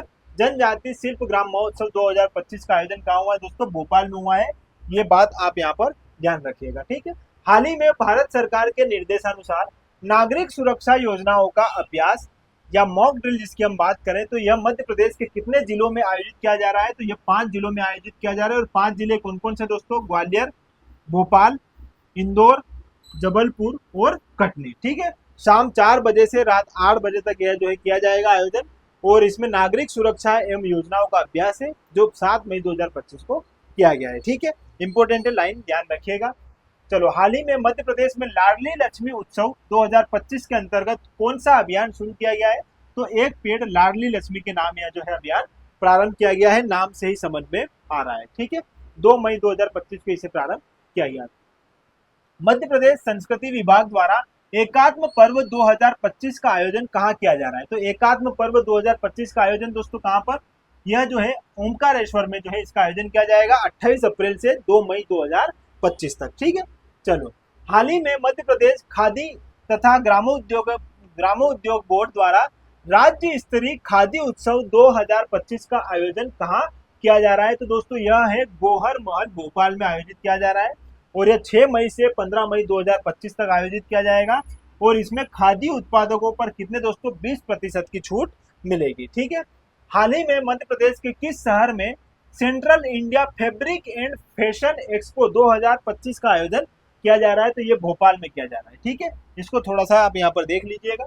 और आगे दोस्तों, हाल ही में आईटी क्षेत्र पर केंद्रित पहला Madhya Pradesh take growth conclave 2025 इसका आयोजन कहाँ किया जा रहा है दोस्तों? तो यह इंदौर में किया जाएगा 27 अप्रैल 2025 को। इसका उद्देश्य क्या है दोस्तों? तो मध्य प्रदेश को टेक्नोलॉजी और डिजिटल नवाचार का केंद्र बनाना। ठीक है, डिजिटल इनोवेशन सेंटर बनाना है हमारे इंदौर को, इस बात को ध्यान में रखकर इसे प्रारंभ किया जा रहा है। ठीक है, नर्मदा नदी पर किस शहर में 15 दिवसीय झील महोत्सव आयोजित किया जाएगा? तो यह किया जाएगा दोस्तों जबलपुर में और आयोजन की तिथि है 5 से 20 अप्रैल 2025। ठीक है, हाल ही में 8वीं ग्लोबल इन्वेस्टर समिट का आयोजन किया गया है और यह कब और कहां पर आयोजित की जाएगी? तो देखो, इसको ध्यान रखना दोस्तों, भोपाल में आयोजित की जाएगी 24-25 फरवरी 2025 को। इस समिट में दोस्तों 30,07,000 करोड़ रुपए से अधिक निवेश प्रस्ताव प्राप्त हुए हैं मध्य प्रदेश को और इसकी थीम क्या थी? अनंत संभावनाएं। ये बात ध्यान रखना, अनंत संभावना इसकी थीम है और यह थीम मध्य प्रदेश में उद्योग और निवेश की असीमित संभावनाओं को दर्शाती है। और वर्ष 2025 को क्या बताया गया दोस्तों? उद्योग एवं रोजगार वर्ष घोषित किया है। ठीक है, कई जगह उद्योग वर्ष भी बताया जाए तो समझ लेना उद्योग वर्ष भी जो है हमारे 2025 को जो है घोषित किया गया है। ठीक है, चलो। हाल ही में मध्य प्रदेश के किस शहर में 3 दिवसीय वैश्विक संयुक्त चेतना सम्मेलन 2025 का आयोजन किया जा रहा है? तो दोस्तों यह जो है भोपाल में आयोजित किया जाएगा 14 से 16 फरवरी 2025 को। ठीक है, 27 से 29 मार्च 2025 तक राष्ट्रीय वैज्ञानिक सम्मेलन एवं विज्ञान उत्सव का आयोजन किया जा रहा है। कहाँ पर दोस्तों? राष्ट्रीय वैज्ञानिक सम्मेलन एवं विज्ञान उत्सव, यह जो है उज्जैन में आयोजित किया जाएगा। सीधे सीधे आपसे क्वेश्चन ऐसे पूछे जा सकते हैं, डेट वाइज भी पूछे जा सकते हैं, किस स्थान पर होंगे ये भी पूछे जा सकते हैं, इसलिए इन छोटी छोटी बातों को ध्यान रखिएगा। हाल ही में अंतरराष्ट्रीय सहकारिता वर्ष 2025 के अवसर पर राज्य स्तरीय सम्मेलन कहाँ आयोजित किया जा रहा है? दोस्तों यह जो है आयोजन होगा भोपाल में। ठीक है, कब होगा? 25 मार्च 2025 को। ठीक है, और इसमें संयुक्त राष्ट्र महासभा ने वर्ष 2025 को अंतरराष्ट्रीय सहकारिता वर्ष के रूप में घोषित किया है। इस बात को इंपॉर्टेंट है, ध्यान रखना। और इसकी थीम क्या है दोस्तों? सहकारिता एक बेहतर दुनिया का निर्माण करती है। इसका राज्य स्तरीय सम्मेलन मध्य प्रदेश के भोपाल में आयोजित किया गया है। ठीक है दोस्तों, ये बात इंपॉर्टेंट है, ध्यान रख लेना। हाल ही में मध्य प्रदेश संस्कृति विभाग द्वारा इंद्राणी उत्सव का आयोजन किया गया है। अब इंद्राणी उत्सव कहाँ दोस्तों? भोपाल में। 8 से 9 मार्च 2025 तक 2 दिवसीय भोपाल में स्थित मध्य प्रदेश जनजाति संग्रहालय में इंद्राणी उत्सव का आयोजन किया गया है। महिलाओं की सृजनात्मकता का इंद्राणी उत्सव का आयोजन मध्य प्रदेश संस्कृति विभाग द्वारा किया गया है। इसे थोड़ा सा आप एक बार देख लीजिएगा। हाल ही में किस समारोह के दौरान वृहद शास्त्रीय नृत्य में गिनीज विश्व रिकॉर्ड बनाया है? दोस्तों वृहद शास्त्रीय नृत्य में गिनीज विश्व रिकॉर्ड किसमें? खजुराहो नृत्य समारोह 2025 में। ठीक है, ध्यान रखना। इसमें है क्या? देखो, ये पहला तो ये ध्यान रखना 51 क्रमांक का है। ठीक है, और दूसरा दोस्तों इस मौके पर 139 कलाकारों ने मिलकर गिनीज विश्व रिकॉर्ड बनाया, जिसमें इन्होंने 24 घंटे 9 मिनट और 26 सेकंड तक कथक, भरतनाट्यम, कुचिपुड़ी, मोहिनी अट्टम, ओडिसी नृत्यों की प्रस्तुति दी। सोचो दोस्तों, 24 घंटे 9 मिनट 26 सेकंड तक कंटिन्यू इन्होंने डांस किया है। तो यहाँ पर ध्यान रखना 51 क्रमांक का हमारा यह जो खजुराहो नृत्य समारोह गिनीज वर्ल्ड रिकॉर्ड में जो शामिल किया गया। हाल ही में मध्य प्रदेश के किस शहर में जनजाति देवलोक महोत्सव का आयोजन किया गया है? तो यह जो है भोपाल में आयोजन किया गया है। इसका कब किया गया है दोस्तों? 4 मार्च से 4 मार्च 2025 को, एक दिवसीय है। ठीक है, देवलोक महोत्सव। हाल ही में वित्त मंत्री जगदीश देवड़ा जी ने कहा 3 दिवसीय भोजपुर महादेव महोत्सव 2025 का शुभारंभ किया है, तो ये रायसेन में किया है 26 से 28 फरवरी 2025 तक। ठीक है, अब दोस्तों अगला क्वेश्चन है 42वीं नेशनल सीनियर रोइंग चैंपियनशिप का आयोजन मध्य प्रदेश के किस जिले में हुआ है? तो दोस्तों ये हुआ है भोपाल। कौन से क्रमांक की? 42वीं। क्या दोस्तों? Senior rowing championship. ठीक है, देखो युवा खेल एवं कल्याण मंत्री श्री विश्वास कैलाश सारंग ने रविवार को भोपाल के बड़े तालाब में स्थित मध्य प्रदेश राज्य water sports academy boat club पर 3 से 7 मार्च तक आयोजित होगी। यहाँ पर ये बात थोड़ा सा देख लीजिएगा। और मुख्यमंत्री डॉक्टर मोहन यादव ने 3 मार्च को शाम 4 बजे 5 दिवसीय 42वीं नेशनल सीनियर रोइंग चैंपियनशिप का शुभारंभ किया। आपको इतनी सारी बातें ध्यान रखने की आवश्यकता नहीं है, केवल ये ध्यान रखना 42 क्रमांक की जो है कहाँ पर आयोजित की जाएगी दोस्तों? भोपाल में। ठीक है, उज्जैन में कितने दिवसीय विक्रमोत्सव 2025 का आयोजन किया जा रहा है? कितने दिवसीय दोस्तों? 125 दिवसीय। ठीक है, कब से कब तक? 26 फरवरी 2025 को इसको प्रारंभ किया जाएगा यहाँ पर, और 30 जून 2025 को इसको समाप्त किया जाएगा। ठीक है, 7:30 बजे इसका शुभारंभ होगा 26 फरवरी 2025 को दशहरा मैदान उज्जैन में। ठीक है, चलो आगे दोस्तों, हाल ही में राज्य सरकार ने भगोरिया उत्सव को राजकीय स्तर पर मनाए जाने की घोषणा की है। यह किस जनजाति से संबंधित है? तो भगोरिया उत्सव आप जानते हैं दोस्तों, भील जनजाति से संबंधित है। इसके बारे में यूनिट 10 में हम विस्तृत रूप से पढ़ते हैं। मध्य प्रदेश के किस जिले में पौराणिक फिल्मों का अंतरराष्ट्रीय फिल्म महोत्सव 2025 आयोजित किया जाएगा? दोस्तों पौराणिक फिल्मों की बात करेंगे, पुराणों की, तो कहाँ पर दोस्तों? उज्जैन में। ठीक है, देखो इसको पढ़ लेते हैं थोड़ा। स्थान है दोस्तों पंडित सूर्य नारायण व्यास संकुल कालिदास अकादमी उज्जैन, यहाँ पर इसका आयोजन किया जाएगा। और उद्घाटन कब दोस्तों? 21 मार्च 2025 को। समय क्या है? 21 से 25 मार्च 2025 को, 5 दिवसीय। और 21 मार्च से 25 मार्च 2025 तक उज्जैन शहर में महाराजा विक्रमादित्य शोधपीठ द्वारा विक्रमादित्य व उनके युग, भारत उत्कर्ष, नव जागरण और भारत विद्या पर एकाग्र विक्रमोत्सव 2025 के अंतर्गत पौराणिक फिल्मों का अंतरराष्ट्रीय फिल्म महोत्सव IFFAS 2025 आयोजित किया जा रहा है। ठीक है, आपको केवल ये ध्यान रखना दोस्तों, पौराणिक फिल्मों का अंतरराष्ट्रीय फिल्म महोत्सव 2025 मध्य प्रदेश के किस जिले में? उज्जैन जिले। ठीक है, चलो आगे देख लेते हैं। गड़ा कोटा का रहस्य मेला 2025 का आयोजन किया जा रहा है, और यह मेला किस शासक के राज्यरोहण की स्मृति में मनाया जाता है? दोस्तों बुंदेला, महाराज बुंदेला जो है, उनके जो पुत्र हैं जिनका नाम है राजा मर्दन सिंह जुदेव। ठीक है, इनके बारे में बहुत सारी दंत कहानियां हैं, और इनका राज्यरोहण हुआ था। इस राज्यरोहण की खुशी के अवसर पर ही जो है गड़ा कोटा का रहस्य मेला 2025 आयोजित किया गया है। ठीक है, रहस्य मेले के नाम से भी इसे जाना जाता है। मुख्यतः यह जो है सागर दमोह क्षेत्र में जो है ये मनाया जाएगा। ठीक है, मोटा मोटा देखेंगे तो सागर दमोह क्षेत्र, और वैसे ये जो मेला है मुख्यतः सागर क्षेत्र में लगता है, गड़ा कोटा का रहस्य मेला 2025। ठीक है, याद रखना, इंपोर्टेंट है। 20 फरवरी 2025 से मध्य प्रदेश में खजुराहो नृत्य समारोह का कौन सा संस्करण आयोजित किया जा रहा है? अभी थोड़ी देर पहले देखा था दोस्तों हमने, कौन सा क्रमांक? 51 क्रमांक। ठीक है, चलो मध्य प्रदेश के भोपाल शहर में अंतरराष्ट्रीय भारत रंग महोत्सव या भारंगम का कौन सा संस्करण आयोजित किया जा रहा है? तो दोस्तों यह आयोजित किया जा रहा है 25वां क्रमांक। ठीक है, देखो 1999 में इसको शुरू किया गया था, तो ये 25वां क्रमांक ही रहेगा। और 18 जनवरी से 16 फरवरी 2025 को इसके आयोजन तिथि है, ये ध्यान रखना। और ये कहाँ पर दोस्तों? भारत, श्रीलंका और नेपाल के 13 शहरों में जो है आयोजित किया जाता है अंतरराष्ट्रीय भारत रंग महोत्सव। चलो, हाल ही में मध्य प्रदेश विज्ञान एवं प्रौद्योगिकी परिषद मैपकोस की विज्ञान मंथन यात्रा 2025 का कौन सा संस्करण आयोजित किया गया है? तो दोस्तों इसका चौथा संस्करण आयोजित किया गया है। देखो इसके बारे में थोड़ा सा जानना इसका उद्देश्य क्या है। विज्ञान एवं प्रौद्योगिकी के माध्यम से राज्य के सतत विकास को अनुकूलित करने के उद्देश्य से इसे मनाया जाता है। ठीक है, और यह जो है पहली बार जो है इसकी स्थापना हुई थी दोस्तों 1981 में। इसका मुख्यालय है भोपाल में, और वर्तमान महानिदेशक जो है डॉक्टर अनिल कोठारी साहब है। ठीक है, देखो विशेष क्या है, तो यह मध्य प्रदेश सरकार का एक स्वायत्त संगठन है। क्या दोस्तों? मैपकास।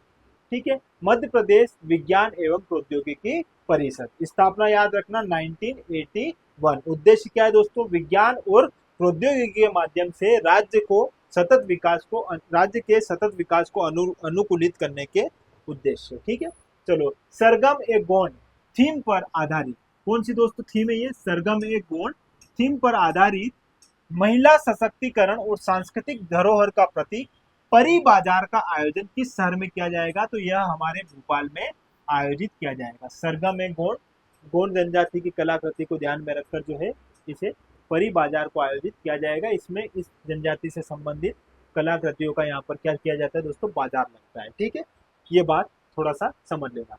नई दिल्ली में आयोजित गणतंत्र दिवस परेड 2025 में मध्य प्रदेश झांकी की थीम किस पर केंद्रित रही। ठीक है, देखो दोस्तों थोड़ा सा समझना, यह रही चीता द प्राइड ऑफ इंडिया।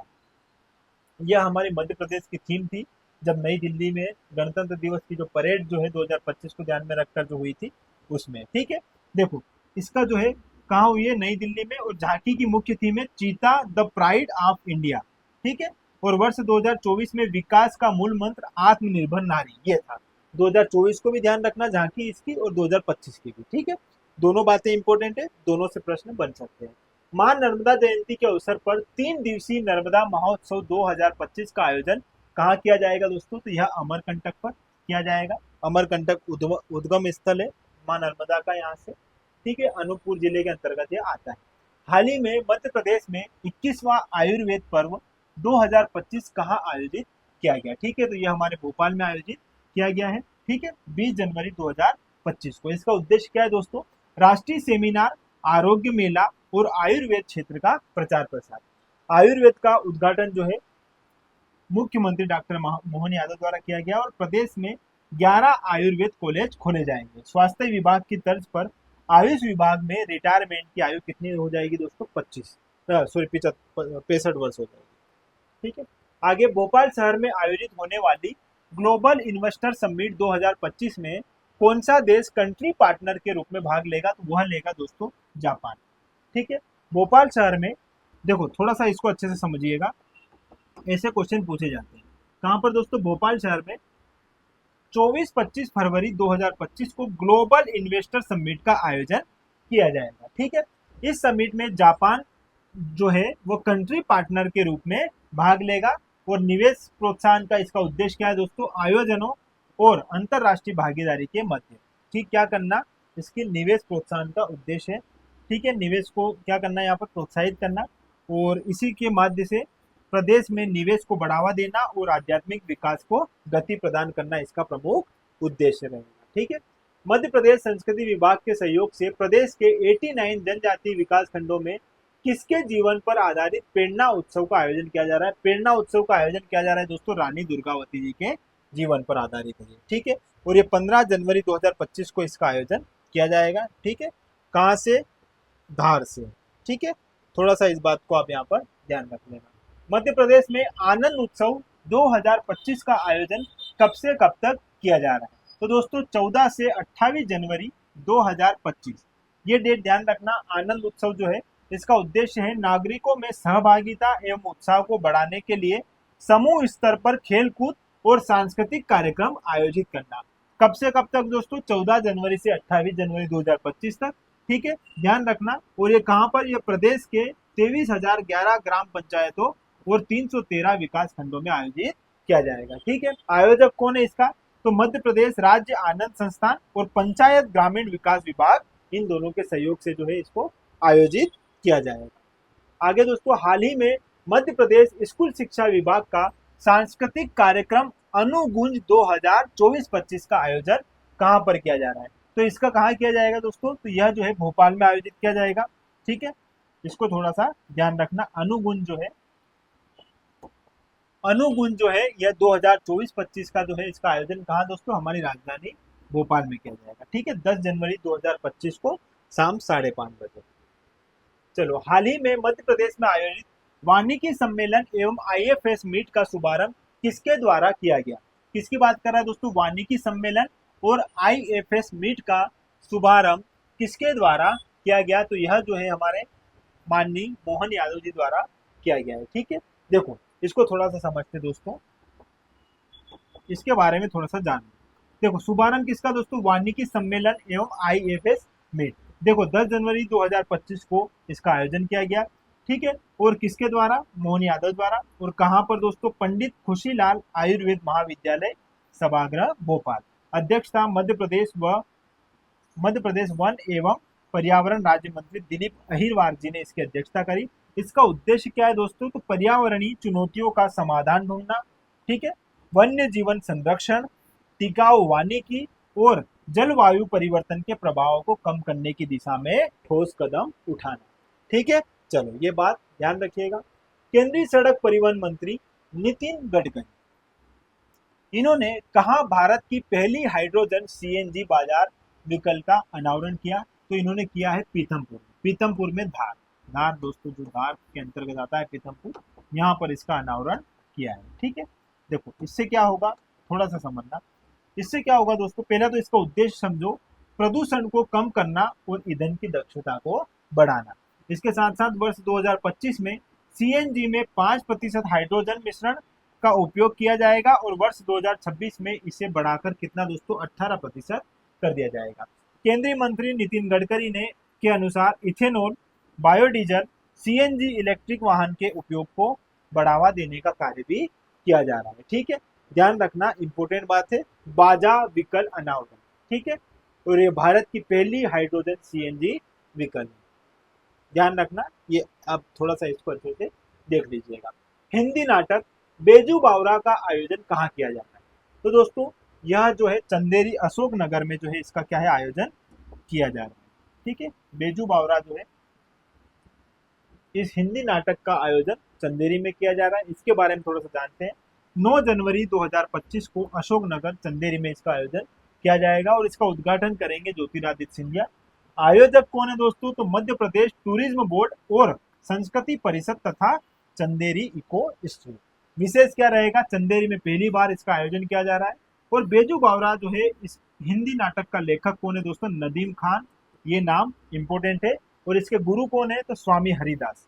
इसे तानसेन के गुरु भाई के रूप में भी इन्हें जाना जाता है। और संरक्षण कौन करेगा? ग्वालियर के राजा मान सिंह के दरबारी गायक, ठीक है। और इसके संरक्षण थे ये बेजू बावरा के। समाधि जो है इनकी क्या है? चंदेरी अशोक नगर है, ठीक है। और विशेष जो है किंवदंती है कि बेजू बावरा ने राग माल कोश में तानसेन को शिकस्त दी थी और कहते हैं कि इस राग में पत्थर भी पिघल जाते हैं। तो ये ऐसा आयोजन किया जाएगा, लेखक याद रखना। और जो बेजू बावरा के गुरु कौन थे दोस्तों? स्वामी हरिदास जी। और इन्हें तानसेन के गुरु भाई के रूप में भी जाना जाता है। इनको संरक्षण किसने दिया था? तो ग्वालियर के राजा मानसिंह तोमर ने, ठीक है। और ये समाधि इनकी कहाँ है दोस्तों? चंदेरी अशोक नगर में, ठीक है। तो ये कुछ छोटी छोटी बातें हैं जो आप यहाँ पर ध्यान रखिएगा, क्वेश्चन पूछे जा सकते हैं। जनवरी 2025 से किस भारतीय शहर में 3 दिवसीय मध्य प्रदेश महोत्सव का आयोजन किया जाएगा? दोस्तों यहाँ पर क्या पूछा जा रहा है? 3 जनवरी से, है ना, सॉरी, जनवरी 2025 से किस भारतीय शहर में 3 दिवसीय मध्य प्रदेश महोत्सव आयोजन किया जाएगा? तो मध्य प्रदेश महोत्सव कहाँ पर आयोजन किया जाएगा दोस्तों? बेंगलुरु, ठीक है। देखो 9 से 12 जनवरी 2025 तक बेंगलुरु शहर में 3 दिवसीय मध्य प्रदेश महोत्सव का आयोजन किया जा रहा है। इंपॉर्टेंट है, इस बात को ध्यान रखना। इस आयोजन का उद्देश्य क्या है दोस्तों? तो उद्देश्य है दुनिया भर से आने वाले आर्ट ऑफ लिविंग के अतिथियों को राज्य की परंपराओं, कलाओं, संगीत और खूबसूरती या खूबसूरत पर्यटन स्थलों से परिचित कराना है, ठीक है। ये बात थोड़ा सा देख लीजिएगा। आगे मुख्यमंत्री मोहन यादव ने प्रधानमंत्री जन मन योजना के अंतर्गत कितने जिलों में मोबाइल मेडिकल यूनिट का शुभारंभ किया है? 21 जिलों में, ठीक है। शुभारंभ कब हुआ है दोस्तों? 6 जनवरी 2024 को। और कहां पर? भोपाल में, ठीक है। किसके द्वारा? माननीय मुख्यमंत्री जी द्वारा। लाभार्थी क्या है दोस्तों? 21 जिलों के 87 विकास खंडों के लिए 66 मोबाइल मेडिकल यूनिट्स की हरी झंडी दिखाकर इन्हें रवाना किया है। इसका लक्ष्य और उद्देश्य है दूरस्थ और पिछड़े इलाकों को स्वस्थ सेवाएं पहुंचाना, ठीक है। इतनी बात थोड़ा यहाँ पर आप देखिएगा। हाल ही में विज्ञान एवं प्रौद्योगिकी विभाग द्वारा 31वीं राष्ट्रीय बाल विज्ञान कांग्रेस का आयोजन कहाँ किया जा रहा है? तो ये दोस्तों भोपाल में किया जा रहा है, ठीक है। राष्ट्रीय बाल विज्ञान कांग्रेस 2024 का आयोजन कहाँ पर? भोपाल में। कौन सा संस्करण है? 31 संस्करण, ठीक है। शुभारंभ कौन करेगा? डॉक्टर मोहन यादव जी। और कब से कब तक? तो दोस्तों 3 से 6 जनवरी 2025 तक। कहाँ? भोपाल में। इसका मुख्य विषय देखो दोस्तों, स्वास्थ्य और कल्याण के लिए पारिस्थितिक तंत्र को समझना। इसकी शुरुआत कब हुई थी? 1993 में इसकी शुरुआत हुई थी और ये भारत सरकार के विज्ञान और प्रौद्योगिकी विभाग के तहत संचालित एक मंच है। ठीक है, ये बात थोड़ा यहाँ पर अच्छे से समझिएगा। चलो अब थोड़ा देख लेते दोस्तों शिक्षा एवं स्वास्थ्य से। शिक्षा एवं स्वास्थ्य से भी करंट से संबंधित क्वेश्चन पूछे जाते हैं, थोड़ा सा इन पर एक बार नजर डालते हैं, अच्छे से इनको समझते हैं। देखो, हाल ही में विश्व सिकल सेल रोग जागरूकता दिवस 2025 पर मध्य प्रदेश में राज्य स्तरीय सिकल सेल एनीमिया कार्यक्रम कहाँ आयोजित किया जा रहा है? तो ये किया जा रहा है दोस्तों बड़वानी। आयोजन तिथि है 19 जून 2025 और इसकी थीम है दोस्तों वैश्विक कार्यवाही, प्रभावी स्व वकालत के लिए समुदायों को सशक्त बनाना। और पहली बार इसका आयोजन हुआ था 2008 में। ठीक है, इसे थोड़ा ध्यान रखिएगा। हाल ही में विश्व टीबी दिवस के अवसर पर 100 दिवसीय टीबी मुक्त भारत अभियान में सर्वश्रेष्ठ प्रदर्शन करने वाला राज्य कौन सा है? तो वह है दोस्तों हमारा मध्य प्रदेश। ठीक है, चलो इसको थोड़ा सा देख लेते हैं। आयोजन स्थल विज्ञान भवन नई दिल्ली। आयोजन तिथि 24 मार्च 2025, विश्व टीबी दिवस जिस दिन हम मनाते हैं। ठीक है, चलो आगे दोस्तों, वर्ष 2025 की थीम क्या है? हाँ, हम टीबी को खत्म कर सकते हैं। ये थीम भी आप यहाँ पर ध्यान रखिएगा। टीबी मुक्त भारत का लक्ष्य क्या है? वर्ष 2025 तक किसके अनुसार दोस्तों? यूएनओ के लक्ष्य से 5 वर्ष पूर्व, जो यूएनओ ने 2020 निर्धारित किए हैं, 2030 निर्धारित किए हैं, 2030 यूएनओ ने निर्धारित किए, उस 2030 से भी हम 5 वर्ष पहले ही जो है हमारा लक्ष्य निर्धारित कर रहे हैं कि हम टीबी को हमसे मुक्त करना है, भारत से मुक्त करना है। तो हमने क्या लक्ष्य रखा है दोस्तों? 2025। स्लोगन क्या है? टीबी हारेगा, देश जीतेगा। और सर्वश्रेष्ठ राज्य प्रदर्शन किसका है? हमारा मध्य प्रदेश का है। ये तो हम देख ही लिया है, थोड़ा सा इस पर अच्छे से ध्यान रखिएगा। ठीक है, वर्तमान में मध्य प्रदेश का पहला Sanskrit day boarding play school Arun Uday कहाँ खोला जा रहा है? तो अरुण उदय जो है दोस्तों भोपाल में खोला जाएगा, हमारी राजधानी में। ठीक है, और यह जो है मध्य प्रदेश की राजधानी भोपाल के सरोजनी नायडू स्कूल में अरुण उदय खोला जाएगा, जिसके अंतर्गत बच्चों की पढ़ाई पूर्ण रूप से संस्कृत में कराई जाएगी। ठीक है, इस बात को थोड़ा अच्छे से समझिएगा। मध्य प्रदेश के किस शहर में प्रदेश का पहला महिला स्वास्थ्य केंद्र स्थापित किया जा रहा है? तो यह कहाँ किया जा रहा है दोस्तों? भोपाल में। ठीक है, प्रदेश का पहला महिला स्वास्थ्य केंद्र खोला जा रहा है, कहाँ पर? भोपाल में। और इसका उद्देश्य है महिलाओं को प्रत्येक जरूरी मेडिकल सुविधाएं उपलब्ध करवाना। ठीक है, इस बात को थोड़ा अच्छे से समझिएगा। चलो आगे दोस्तों, सिकल सेल उन्मूलन के तहत स्क्रीनिंग में मध्य प्रदेश का देश में कौन सा स्थान मध्य प्रदेश को प्राप्त हुआ दोस्तों? पहला नंबर। ठीक है, चलो आगे देखते हैं। हाल ही में प्रधानमंत्री नरेंद्र मोदी ने किस जिले में स्थित श्री बागेश्वर धाम में medical science and research institute की आधारशिला रखी है? तो ये रखी है छतरपुर में।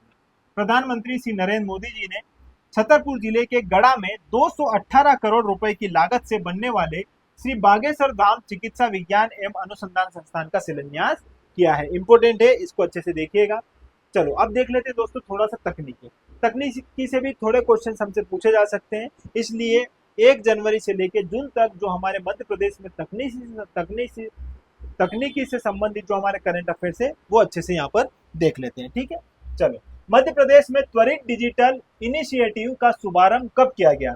दोस्तों यह किया गया है 19 जनवरी 2025 को। देखो, त्वरित का पहले तो फुल फॉर्म समझो, transmission of warrants, summons and reports by information technology. Transmission of warrant, summon and reports by information technology. ठीक है, ये फुल नेम इसका ध्यान रखना, त्वरित का। आपसे सीधा क्वेश्चन पूछा जा सकता है। कहां पर? जबलपुर में। शुभारंभ कब दोस्तों? 9 जनवरी 2025 को। किसने किया? तो सर्वोच्च न्यायालय के न्यायाधीश न्यायमूर्ति अभय एस ओक ने। ठीक है, और उद्देश्य क्या है दोस्तों इसका? तो यह प्रणाली संबंधित व्यक्तियों या पक्षों को अदालती समन और गिरफ्तारी वारंट सहित कानूनी दस्तावेजों की इलेक्ट्रॉनिक डिलीवरी की अनुमति देती है। ठीक है, ये थोड़ा यहाँ पर देखिएगा। अगला है दोस्तों, चिकित्सा में तकनीकी नवाचार के उद्देश्य से आयुष्मान चैट बोर्ड का उपयोग करने वाला देश में पहला राज्य कौन बना है? हमारा मध्य प्रदेश। ठीक है, दूसरा है दोस्तों यहाँ पर, हाल ही में मध्य प्रदेश के किस शहर में देश का पहला टेलीकॉम मैन्युफैक्चरिंग जोन TMZ बनाया जाएगा? कहां पर दोस्तों? ग्वालियर में। दोस्तों मध्य प्रदेश दूरसंचार विनिर्माण जोन टेलीकॉम मैन्युफैक्चरिंग जोन की स्थापना करने वाला मध्य प्रदेश देश का पहला राज्य बन गया है और इसकी स्थापना ग्वालियर जिले में की गई है। ठीक है, इस विनिर्माण जोन में सिम, चिप, एंटीना और अन्य उपकरणों का निर्माण किया जाएगा जो 350 एकड़ में फैला हुआ है। ठीक है, इसे ध्यान रखिएगा। अगला क्वेश्चन दोस्तों, हाल ही में डीआरडीओ ने अपने स्ट्रेटोस्फेरिक एयरशिप प्लेटफॉर्म का पहली बार सफल परीक्षण उड़ान कहां पर इन्होंने पूरी की है? तो यह पूरी की है दोस्तों श्योपुर मध्य प्रदेश में। आरंभ तिथि इसकी क्या है? 3 मई 2025। कहां? श्योपुर में। उड़ान अवधि कितनी रही दोस्तों? 62 मिनट। और विकास एजेंसी है इसकी ADRDE, aerial delivery research and development establishment, Agra. ठीक है, ध्यान रखिएगा फुल नेम भी इसका। चलो, हाल ही में कौन सा राज्य फसल बीमा में अंतरिक्ष प्रौद्योगिकी का उपयोग करने वाला देश का पहला राज्य बन गया है? तो वो है हमारा मध्य प्रदेश। मध्य प्रदेश दोस्तों अंतरिक्ष प्रौद्योगिकी का फसल बीमा में उपयोग करने वाला देश का पहला राज्य बन गया है। ठीक है, हाल ही में मुख्यमंत्री डॉक्टर मोहन यादव द्वारा विक्रमादित्य वैदिक घड़ी ऐप का लोकार्पण कब किया गया? दोस्तों कब किया गया इसका लोकार्पण? तो ये ध्यान रखिएगा, यहाँ पर इसकी डेट है 30 मार्च 2025। ठीक है, 30 मार्च 2025 को जो है इसका लोकार्पण किया गया है विक्रमादित्य वैदिक घड़ी ऐप का। ठीक है, चलो आगे दोस्तों, मुख्यमंत्री डॉक्टर मोहन यादव ने मध्य प्रदेश जनसंपर्क विभाग का एंड्रॉइड मोबाइल ऐप कब लॉन्च किया है? कब लॉन्च किया दोस्तों एंड्रॉइड मोबाइल ऐप? यह किया है दोस्तों यहाँ पर 25 मार्च 2025 को। कब किया है? 25 मार्च 2025 को। ये डेट ध्यान रखिएगा, जनसंपर्क विभाग का जो है ऐप अब जो है आप यहाँ पर देख सकते हो 25 मार्च 2025। ठीक है, चलो, मध्य प्रदेश इलेक्ट्रिक व्हीकल नीति 2025 के अंतर्गत प्रदेश के 5 शहरों को मॉडल इलेक्ट्रिक सिटी के रूप में विकसित किया जाएगा। इनमें से कौन सा शहर शामिल नहीं है? तो दोस्तों इसमें शामिल नहीं होगा रीवा, क्योंकि देखो ग्वालियर है, जबलपुर है, उज्जैन है, इसके साथ साथ इंदौर भी है। इंदौर के साथ साथ हमारी राजधानी भोपाल भी है। ठीक है, ये बात भी आप यहाँ पर ध्यान रखना। तो ये 5 शहर हो जाएंगे।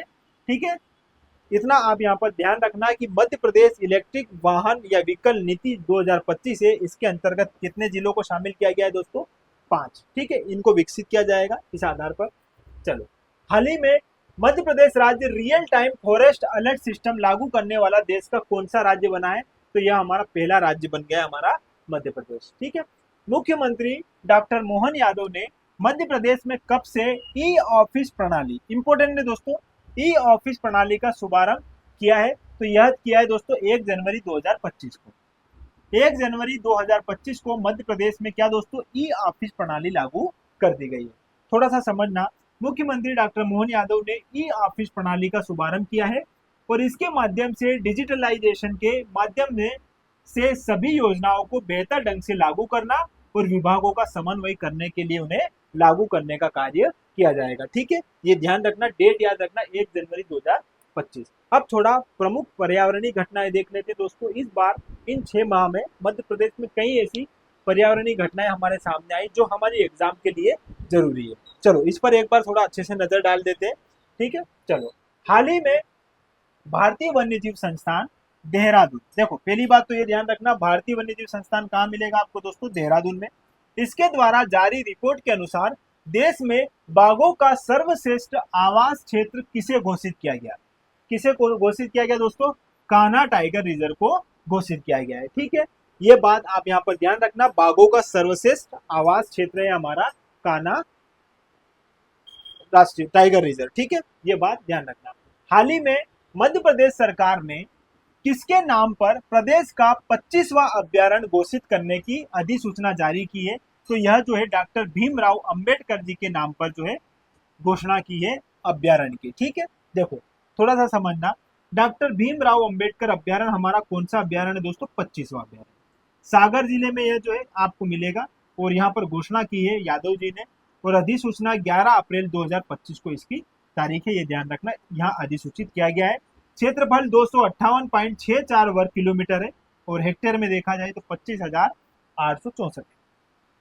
ठीक है, वन क्षेत्र जो है यदि हम देखा जाए वन क्षेत्र इसका तो बंडा तथा सागर, ये उत्तर सागर वाला जो वन मंडल है उसके अंतर्गत ये क्षेत्र है। और उद्देश्य क्या है दोस्तों? तो वन एवं वन्य प्राणियों का संरक्षण और संवर्धन करना। ठीक है, इंपोर्टेंट बात है, इसको अच्छे से ध्यान रखिएगा। हाल ही में भारत में पहली बार चीतों का अंतरराज्यीय पुनर्वास, पहली बार अंतरराज्यीय पुनर्वास किस अभ्यारण्य में किया गया है दोस्तों, तो यह जो है हमारा गांधी सागर अभ्यारण्य में किया गया है।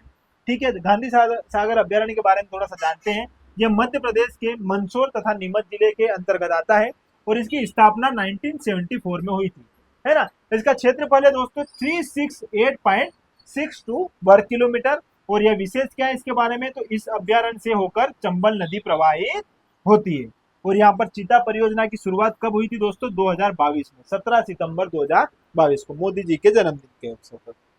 ठीक है, चलो, हाल ही में मध्य प्रदेश में राष्ट्रीय राजमार्ग 46 पर देश का दूसरा साउंड प्रूफ कॉरिडोर तैयार किया गया है। यह किस टाइगर रिजर्व के अंतर्गत है, तो दोस्तों यह जो है हमारा रातापानी टाइगर रिजर्व जो है हमारा दूसरा साउंड प्रूफ वाला जो है क्या बन जाएगा, यहाँ पर ये कॉरिडोर बनने जा रहा है। पहला अगर देखा जाएगा तो पहला हमारा कौन था, पेंच टाइगर रिजर्व था, और ये अब कौन सा बन गया है, दूसरा रातापानी टाइगर रिजर्व बन गया है साउंड प्रूफ कॉरिडोर। ठीक है, यहाँ पर तैयार किया जाएगा। हाल ही में मध्य प्रदेश का नौवां टाइगर रिजर्व किसे घोषित किया गया है, तो माधव राष्ट्रीय उद्यान को जो है नौवां टाइगर रिजर्व घोषित किया गया है। ठीक है, इसका क्षेत्रफल है 355 वर्ग किलोमीटर और यह स्वतंत्रता से पूर्व यह सिंधिया महाराजाओं का क्या हुआ करता था दोस्तों, शिकार स्थल हुआ करता था। तात्या टोपे की समाधि आपको यही देखने को मिलेगी। इसके साथ साथ जीवाजी राव द्वारा निर्मित जो जॉर्ज पंचम के लिए जो जॉर्ज केशल भवन है, जैसे 1911 में बनाया गया था, वो यही इसी उद्यान में आपको देखने को मिलेगा। इसके साथ साथ मनिहार नदी जो है इस उद्यान से प्रवाहित होती है। इसके साथ साथ यहाँ पर सांख्य सागर एवं माधव सागर झील भी देखने को मिलेगी। ठीक है, सर्वाधिक तेंदुआ इसी उद्यान में पाए जाते हैं और इस पार्क के उत्तर पश्चिम में मणिखेड़ा बांध जो है स्थित है। मणिखेड़ा बांध आपसे पूछा जा सकता है कहाँ पर है, तो ये शिवपुरी में। ठीक है, ध्यान रखना, माधव राष्ट्रीय उद्यान शिवपुरी। चलो आगे थोड़ा सा और बढ़ जाते हैं। प्रदेश का पहला कंजर्वेशन रिजर्व किस जिले में स्थापित किया जा रहा है, दोस्तों प्रदेश का पहला कंजर्वेशन रिजर्व जो है ये बैतूल जिले में स्थापित किया जा रहा है। ठीक है, इसके बारे में थोड़ा सा जानते हैं। मध्य प्रदेश के बैतूल जिले में सतपुड़ा और महाराष्ट्र के मेलघाट टाइगर रिजर्व के बीच प्रदेश का पहला कंजर्वेशन रिजर्व स्थापित किया जा रहा है। ठीक है, मेलघाट जो है टाइगर रिजर्व इसके बीच में। ठीक है, ये महाराष्ट्र का है मेलघाट टाइगर रिजर्व और हमारा बैतूल के पास कौन सा, सतपुड़ा टाइगर रिजर्व। ठीक है, इन दोनों के मध्य स्थापित किया जा रहा है। और बैतूल के जंगल दोनों टाइगर रिजर्व के बीच वन्य जीवों के आवागमन के लिए वाइल्ड लाइफ कॉरिडोर का कार्य करते हैं, जिससे यह क्षेत्र कंजर्वेशन रिजर्व के लिए उपयुक्त है और इससे पर्यटन को भी बढ़ावा मिलेगा, है ना। भारत का पहला कंजर्वेशन रिजर्व 14 फरवरी 2005 को तमिलनाडु राज्य के तिरुनेवल्ली जिले के तिरुविदेमदुर गांव में स्थापित किया गया था। ठीक है, ये नाम बहुत जटिल रहते हैं साउथ के, थोड़ा सा इसको पढ़ लीजिएगा। ठीक है, चलो आगे। गिद्ध जनगणना 2025 के अनुसार देश में सर्वाधिक गिद्धों वाला राज्य कौन सा बन गया है, हमारा मध्य प्रदेश। कितने गिद्ध है हमारे यहाँ पर, 12,981 गिद्ध। ठीक है, और पहला जो है गिद्ध संरक्षण केंद्र कहाँ स्थापित किया गया था, पन्ना में, इंपोर्टेंट है, ध्यान रखना। और गिद्ध प्रजनन केंद्र कहाँ मिलेगा दोस्तों, करेवा भोपाल। ठीक है, और मध्य प्रदेश वन विभाग द्वारा जारी गिद्ध गणना 2025 में या मध्य प्रदेश में गिद्धों की संख्या कितनी, 12,981 है। ठीक है, ध्यान रखिएगा दोस्तों, इंपोर्टेंट है। और मध्य प्रदेश नगरीय विकास एवं आवास विभाग ने शहर को प्रदूषण मुक्त रखने के उद्देश्य से किस योजना को लागू करने का निर्णय लिया है, तो यहाँ पर मुख्यमंत्री ई रिक्शा योजना को लागू करने का निर्णय लिया गया है। और विभाग कौन सा है दोस्तों, नगरीय विकास एवं आवास विभाग। उद्देश्य क्या है, तो ऑटो रिक्शा चालकों की आमदनी बढ़ाना और शहरों को प्रदूषण से मुक्त रखना। ठीक है, इसमें लाभार्थियों की संख्या पहले चरण में 3500, ठीक है, इसका 3500 लोगों को लाभ मिलेगा। और लाभार्थी जो है वो जो है 18 से 55 वर्ष की आयु तक के होने चाहिए। ठीक है, जो पूर्व से ऑटो रिक्शा को संचालित कर रहे हैं। और हितग्राहियों का नगरीय क्षेत्र में निवास और उसके पास मोटर व्हीकल लाइसेंस भी होना आवश्यक है। ठीक है, तो ध्यान रखना मुख्यमंत्री ई रिक्शा योजना को। मध्य प्रदेश में कहाँ देश का पहला सोलर पावर स्टोरेज प्लांट बनाया जा रहा है, सोलर स्टोरेज प्लांट इंपोर्टेंट है दोस्तों, यह देश का पहला रहेगा जो मध्य प्रदेश के मुरैना में बनाया जा रहा है। ठीक है, ये इंपोर्टेंट है, इसे अच्छे से ध्यान रखिएगा। स्वच्छ भारत मिशन शहरी के तहत देश का पहला PPP green waste processing plant कहाँ स्थापित किया जाएगा, तो यह मध्य प्रदेश के इंदौर जिले में स्थापित किया जाएगा। ठीक है, इसे भी अच्छे से ध्यान रखना। हाल ही में मुख्यमंत्री जी ने मध्य प्रदेश राज्य वन्य प्राणी बोर्ड की 28वीं बैठक में 2 नए अभ्यारण्यों की स्थापना करने की घोषणा की है। और ये अभ्यारण्य कौन से हैं, तो एक तो ओमकारेश्वर में जो वन्य जीव अभ्यारण्य वो है, और दूसरा है दोस्तों जहानगढ़ वन्य जीव अभ्यारण्य। ठीक है, यह जो है दोनों अच्छे से ध्यान रखना, ये श्योपुर में है जहानगढ़ वन्य जीव अभ्यारण्य। सीधे सीधे क्वेश्चन पूछा जा सकता है। देखो थोड़ा देख ही लेते हैं। ओमकारेश्वर वन्य जीव अभ्यारण्य देवास खंडवा जिले में 614 वर्ग किलोमीटर क्षेत्र में विकसित किया जाएगा। जहानगढ़ वन्य जीव अभ्यारण्य श्योपुर जिले में 6.328 वर्ग किलोमीटर क्षेत्र में घोषित किया जाएगा। और मुख्यमंत्री ने बताया कि पर्यटकों को आकर्षित करने के लिए वन्य जीव संरक्षण को पर्यटन से जोड़ा जाएगा। और हाल ही में हुई गिद्ध जनगणना जिसमें 17 से 19 फरवरी 2025 के अनुसार प्रदेश में 12,981 गिद्ध पाए गए, जिनकी संख्या पिछले वर्ष की तुलना में 19% अधिक है। ये लाइन, पिछली वाली लाइन जो है यहाँ पर आ गई है, आप इतना ध्यान रखना। कितने दोस्तों, 28वीं बैठक जो है वन्य प्राणी बोर्ड की, उसमें 2 नए अभ्यारण्य जो है बनाए जाने की बात कही है। एक है ओमकारेश्वर वन्य जीव अभ्यारण्य, ठीक है, और दूसरा है जहानगढ़ वन्य जीव अभ्यारण्य। ठीक है, दोनों को अच्छे से समझ लेना। चलो, पंचमढ़ी में आयोजित मध्य प्रदेश मंत्री परिषद की विशेष बैठक में किस वन्य जीव अभ्यारण्य का नाम राजा भभूत सिंह के नाम पर रखने का निर्णय लिया गया है?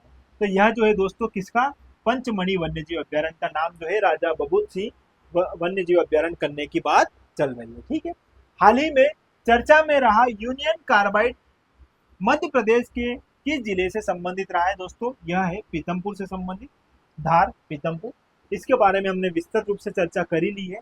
अगर आपने अभी, आज देखो, आज की ये क्लास है दोस्तों मैराथन क्लास है, इसमें हमें सारा 6 महीने का करंट अफेयर्स देखना है, इसलिए केवल हम इनको एक बार सरसरी निगाहों से देख रहे हैं। ठीक है, अगर आपको इनको विस्तृत रूप से देखना है तो पिछली कक्षाएं देख लीजिएगा, जिसमें हमने इनको बेहतर रूप से अच्छे से इनको समझा है। ठीक है, अब ये क्लास लेंदी हो जाएगी हर बात को यदि हम डिस्कस करेंगे तो, इसलिए थोड़ा सा क्या है, जो बातें आपको बतानी है उनको जल्दी जल्दी में आपकी नजरों के सामने से निकाल कर। ठीक है, चलो, विविध दोस्तों यहाँ से क्वेश्चन बनते ही हैं, इसको भी थोड़ा अच्छे से देख लेते हैं।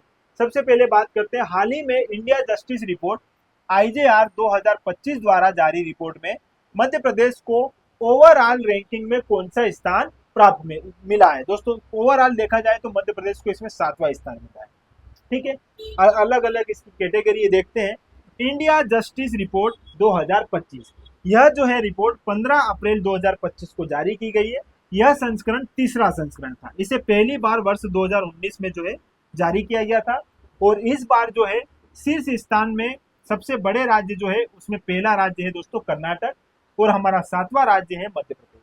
ठीक है, अगर मध्य प्रदेश की ओवरऑल कैटेगरी की बात नहीं करूं, नॉर्मली बात करूं जेल व्यवस्था की, तो जेल व्यवस्था में हमने 5वां स्थान, न्यायपालिका की व्यवस्था में 9वां स्थान, कानूनी सहायता में 9वां स्थान, पुलिस व्यवस्था में 11वां स्थान, तथा ओवरऑल रैंकिंग में हमारा कौन सा दोस्तों 7वां स्थान है। ठीक है, तो ये बात सारी आप यहाँ पर अच्छे से ध्यान रख लीजिएगा, यहाँ से भी आपसे क्वेश्चन पूछा जा सकता है।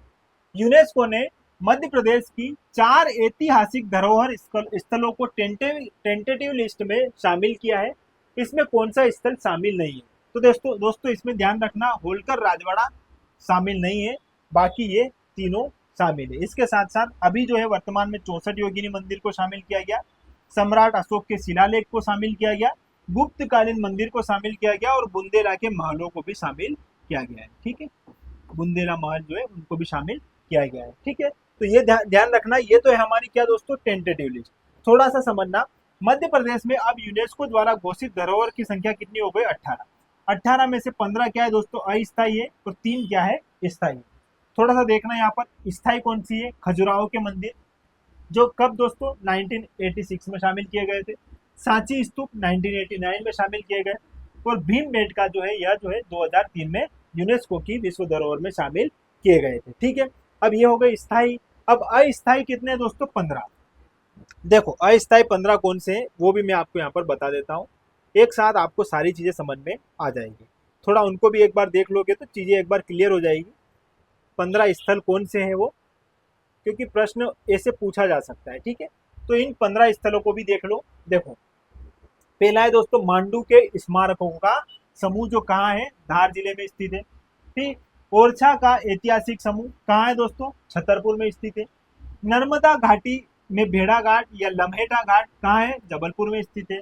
सतपुड़ा टाइगर रिजर्व जो है, चंदेरी जो है है ना, ग्वालियर का किला, धमनार का ऐतिहासिक समूह, है ना, भोजेश्वर मंदिर समूह जो रायसेन में स्थित है, चंबल घाटी के रॉक कला स्थल, खुनी भंडारा बुरहानपुर में स्थित है, रामनगर व गोंड स्मारक मंडला में स्थित है। और ये चार जो है दोस्तों, ये अभी हाल ही में इसमें शामिल किए गए। सम्राट अशोक के शिलालेख, 64 योगिनी मंदिर, गुप्तकालीन मंदिर और बुंदेला शासकों के महल और किले। ठीक है, ये बात आप यहाँ पर ध्यान रखिएगा। चलो, ये तो हम वापस अपने उस पर चलते हैं। ये हमारे 15 स्थल जो है दोस्तों क्या है, टेंटेटिव लिस्ट में है और 3 हमारे स्थायी है। ठीक है, वापस आते हैं हमारे प्रश्न पर। चलो देखो, अब अगला प्रश्न है दोस्तों, हाल ही में मुख्यमंत्री डॉक्टर मोहन यादव ने प्रधानमंत्री नरेंद्र मोदी जी को पुष्पक कलाकृति भेंट की है। यह किस कला से संबंधित है? तो यह भरेवा धातु से संबंधित है। ठीक है, इसको थोड़ा आप और देख लीजिएगा। मध्य प्रदेश में देश का सबसे पहला ड्रोन पायलट प्रशिक्षण केंद्र कहाँ खोला जाएगा? यहाँ पर ड्रोन पायलट प्रशिक्षण केंद्र की मैं बात कर रहा हूँ दोस्तों, ड्रोन स्कूल की बात नहीं कर रहा हूँ जो ग्वालियर में, ड्रोन पायलट पायलट प्रशिक्षण केंद्र की बात कर रहा हूँ जो कहाँ है दोस्तों, इंदौर में स्थित है। ठीक है, इंदौर में इसको खोला जाएगा। अगला है, संत रविदास का देश में सबसे बड़ा मंदिर और कला संग्रहालय का निर्माण किस जिले में किया जा रहा है? तो यह रविदास जी का जो है, यह सागर में जो है क्या है, कला संग्रहालय का निर्माण किया जा रहा है। इसे भी ध्यान रखिएगा। अगला है, मध्य प्रदेश सरकार द्वारा किस शहर में राजा भोज और सम्राट विक्रमादित्य के नाम से प्रवेश द्वार बनाए जाने की घोषणा की गई है? तो यह की गई है दोस्तों भोपाल में। उज्जैन मत लगा लीजिएगा इसको, भोपाल में जो है राजा भोज और सम्राट विक्रमादित्य के नाम पर प्रवेश द्वार बनाए जाने की घोषणा हाल ही में हमारे माननीय मुख्यमंत्री जी द्वारा की गई। ठीक है, हाल ही में प्रधानमंत्री नरेंद्र मोदी जी ने मध्य प्रदेश के 6 अमृत स्टेशनों का उद्घाटन किया है। इसमें कौन सा रेलवे स्टेशन शामिल नहीं है? तो इसमें शामिल नहीं है उज्जैन रेलवे स्टेशन। ठीक है, बाकी 3 अन्य ये है और 3 एक्स्ट्रा जो है और भी हमारे अमृत स्टेशन इसके अंतर्गत शामिल किए गए। इसमें उज्जैन रेलवे स्टेशन शामिल नहीं। आगे, हाल ही में मुख्यमंत्री डॉक्टर मोहन यादव ने किस शहर में आचार्य श्री विद्यासागर स्मृति स्थल बनाए जाने की घोषणा की है? तो यह की है दोस्तों भोपाल। ठीक है, आचार्य विद्यासागर स्मृति स्थल कहाँ कहाँ बनाए जाने की घोषणा की है? भोपाल में। इसे ध्यान रखिएगा। अगला प्रश्न है दोस्तों, भारत अर्थ मूवर्स लिमिटेड BEM, यह जो है मध्य प्रदेश के किस शहर में मेट्रो तथा वंदे भारत रेलवे कोच विनिर्माण जो है इकाई स्थापित करेगी? तो यह करेगी रायसेन। ठीक है, इसे थोड़ा अच्छे से देख लीजिएगा, इंपॉर्टेंट है। मध्य प्रदेश में किस नदी पर देश का पहला धार्मिक प्रतिमाओं वाला ब्रिज बनाया जा रहा है? अब धार्मिक प्रतिमाओं की बात करते हैं तो हम कहाँ पहुंच जाते हैं? छिप्रा नदी। छिप्रा नदी नहीं है दोस्तों, नर्मदा नदी है। इसको थोड़ा आप अच्छे से देख लीजिएगा। ठीक है, चलो आगे है, मध्य प्रदेश के किस जिले में स्थित मड़ई को मॉडल सिल्क टूरिज्म स्पॉट के रूप में विकसित किया जाएगा? तो यहाँ पर मड़ई कहाँ है दोस्तों? नर्मदापुरम में है। इसे यहाँ पर जो है मॉडल टूरिज्म स्पॉट के रूप में विकसित किया जाएगा। ठीक है, इंदौर जिले के कौन सी ग्राम पंचायत प्रदेश की पहली जीरो वेस्ट आत्मनिर्भर पंचायत बन गई है दोस्तों? तो यह जो है मांगलिया ग्राम पंचायत। ठीक है, इंदौर जिले की मांगलिया ग्राम पंचायत प्रदेश की पहली जीरो वेस्ट आत्मनिर्भर पंचायत बनेगी। ठीक है, और वर्तमान में मांगलिया को पायलट प्रोजेक्ट के रूप में चुना गया है और मांगलिया के सरपंच विजय हिरवे हैं और पंचायत को प्रदेश की पहली शून्य अपशिष्ट आत्मनिर्भर पंचायत बना रहे हैं। मांगलिया में ग्रामीण क्षेत्रों का पहला स्वच्छता पार्क बन रहा है और हाल ही में जिला पंचायत इंदौर में मांगलिया, सुल्लाखेड़ी, डाबली और केलोद हाला पंचायतों को मिलाकर एक क्लस्टर भी बनाया गया है। ठीक है, चलो 21 फरवरी 2025 को मध्य प्रदेश के किस हवाई अड्डे को पब्लिक एरोड्रम के रूप में लाइसेंस प्रदान किया गया है? तो यह है दतिया वाला। ठीक है, जो दतिया हमारा है, यहाँ पर हवाई अड्डा जो है इसे पब्लिक एरोड्रम के रूप में लाइसेंस प्रदान किया गया है। मध्य प्रदेश के किस शहर में प्रदेश का पहला printed circuit board PCB cluster स्थापित किया जा रहा है? तो यह ग्वालियर में स्थापित किया जा रहा है। ठीक है, ध्यान रखना, प्रिंटेड सर्किट बोर्ड, और वर्ष 2025 में इसे स्थापित किया जाएगा। इसमें निवेश राशि 1200 करोड़ रुपए है। भूमि इसमें 75 एकड़ जो है आवंटित की जाएगी। MOU किसके मध्य हुआ है? तो यह मध्य प्रदेश सरकार और electronic industries association of India ELCINA के बीच जो है यह समझौता हुआ है। ठीक है, चलो, मध्य प्रदेश टूरिज्म का महिलाओं द्वारा संचालित पहला होटल MPT अमलतास कहाँ खोला गया है? तो यह दोस्तों नर्मदापुरम पंचमढ़ी में खोला गया है। ठीक है, कब? 6 दिसंबर 2024 को। इसका उद्देश्य है महिलाओं को आत्मनिर्भर और सशक्त बनाना। महिला स्टाफ और स्थानीय रोजगार, यह इस होटल में 22 महिला स्टाफ है, जिसमें 95% पंचमढ़ी और उसके आसपास के गांवों से है। और सभी पदों पर महिला कर्मचारी हैं, जिससे रिसेप्शनिस्ट हुआ, कुक, वेटर, ड्राइवर, चौकीदार, ये सारी इन पदों पर कौन होगी? महिलाएं हैं होगी। और होटल की प्रबंधक कौन है दोस्तों? ज्योति जायसवाल, जो उज्जैन से संबंध रखती है। हाल ही में सुंदर लाल पटवा राष्ट्रीय प्रबंधन संस्थान का निर्माण कार्य प्रारंभ किया गया है। और यह कहाँ पर अवस्थित है दोस्तों? तो यह जो है भोपाल में अवस्थित है। इस बात को थोड़ा आप अच्छे से ध्यान रखिएगा। ठीक, चलो, हाल ही में कौन सा राज्य सहकारिता से सतत समृद्धि के उद्देश्य से सीपीपी मॉडल अपनाने वाला देश का पहला राज्य बना है? तो वह हमारा मध्य प्रदेश बना है। ठीक है, और हाल ही में किस राज्य सरकार ने देश में पहली बार धर्मांतरण के बाद दुराचार करने पर फांसी की सजा देने की घोषणा की है? मध्य प्रदेश सरकार ने। दोस्तों 8 मार्च 2025, 8 मार्च अंतर्राष्ट्रीय महिला दिवस। और इस दिन जो है मध्य प्रदेश के मुख्यमंत्री डॉक्टर मोहन यादव ने धर्मांतरण के बाद दुराचार पर फांसी की सजा का प्रावधान करने की घोषणा की है। इस प्रावधान को लागू करने वाला पहला राज्य कौन सा है दोस्तों? मध्य प्रदेश है। और वर्तमान मध्य प्रदेश में धार्मिक स्वतंत्रता अधिनियम 2021 लागू है, जिससे 1 से 10 वर्ष तक की सजा और 25,000 तक का जुर्माना इसमें शामिल है। दोस्तों ध्यान रखना, वर्तमान में कौन सा? तो वर्तमान में मध्य प्रदेश में धार्मिक स्वतंत्रता अधिनियम 2021 लागू है। इसमें 1 से 10 वर्ष तक का क्या है? सजा सुनाई जाएगी। और इसमें जुर्माना कितना दोस्तों? 25,000 रुपए का जुर्माना भी आपसे लिया जाएगा। अब राज्य सरकार इसमें संशोधन करके इसे लागू करेगी और वर्तमान में देश में धर्मांतरण विरोधी कानून देश के 10 राज्य में भी लागू। ठीक है, ये थोड़ा आप अच्छे से देख लीजिए। निम्न में से किस शहर में देश का पहला रसायन one human health urban garden विकसित किया जा रहा है? हमारे राजधानी भोपाल में। ठीक है, इसको भी थोड़ा देख लो। और भारत का पहला राज्य जहां रेशम के ककून से दवाइयां और सेरी बैंडेज बनाने की शुरुआत की गई है, वो हमारा मध्य प्रदेश है। ये हमारे लिए बड़ी उपलब्धि है। अगला, मध्य प्रदेश में देश का सबसे बड़ा पीएम मित्र टेक्सटाइल पार्क कहाँ स्थापित किया जा रहा है? दोस्तों यह धार में स्थापित किया जा रहा है। ठीक है, और इसमें स्वीकृत राशि है 2100 करोड़। ठीक है, और इसमें विशेष क्या है? तो देश में कुल 7 पीएम मित्र टेक्सटाइल पार्क स्थापित किए जाएंगे, और जिसमें हमारा मध्य प्रदेश भी जो है, यहाँ पर मध्य प्रदेश के धार में भी यह स्थापित किया जा रहा है। ठीक है, और यह देश का सबसे बड़ा पीएम मित्र टेक्सटाइल पार्क होगा। ठीक है, और केंद्रीय वस्त्र मंत्रालय हमारे मंत्री कौन है दोस्तों? गिरिराज सिंह। ठीक है, ये नाम याद रखिएगा। अगला प्रश्न है, हाल ही में नीमच जिले में आयोजित केंद्रीय रिजर्व पुलिस बल दिवस परेड 2025 का कौन सा क्रम जो है यहाँ पर आयोजित हुआ है? दोस्तों कौन से क्रम का हुआ है? तो 86 क्रम का। ठीक है, सीआरपीएफ परेड ग्राउंड कहाँ दोस्तों? नीमच में इसका आयोजन हुआ है 17 अप्रैल 2025 को। और स्थापना क्रम कौन सा है दोस्तों? 86 क्रमांक। और यह आयोजन केंद्रीय रिजर्व पुलिस बल या सीआरपीएफ के स्थापन दिवस के उपलक्ष्य में मनाया गया है। और इसमें अमित जो है मुख्य अतिथि कौन है दोस्तों इसके? तो केंद्रीय गृह मंत्री अमित शाह इसके क्या है दोस्तों?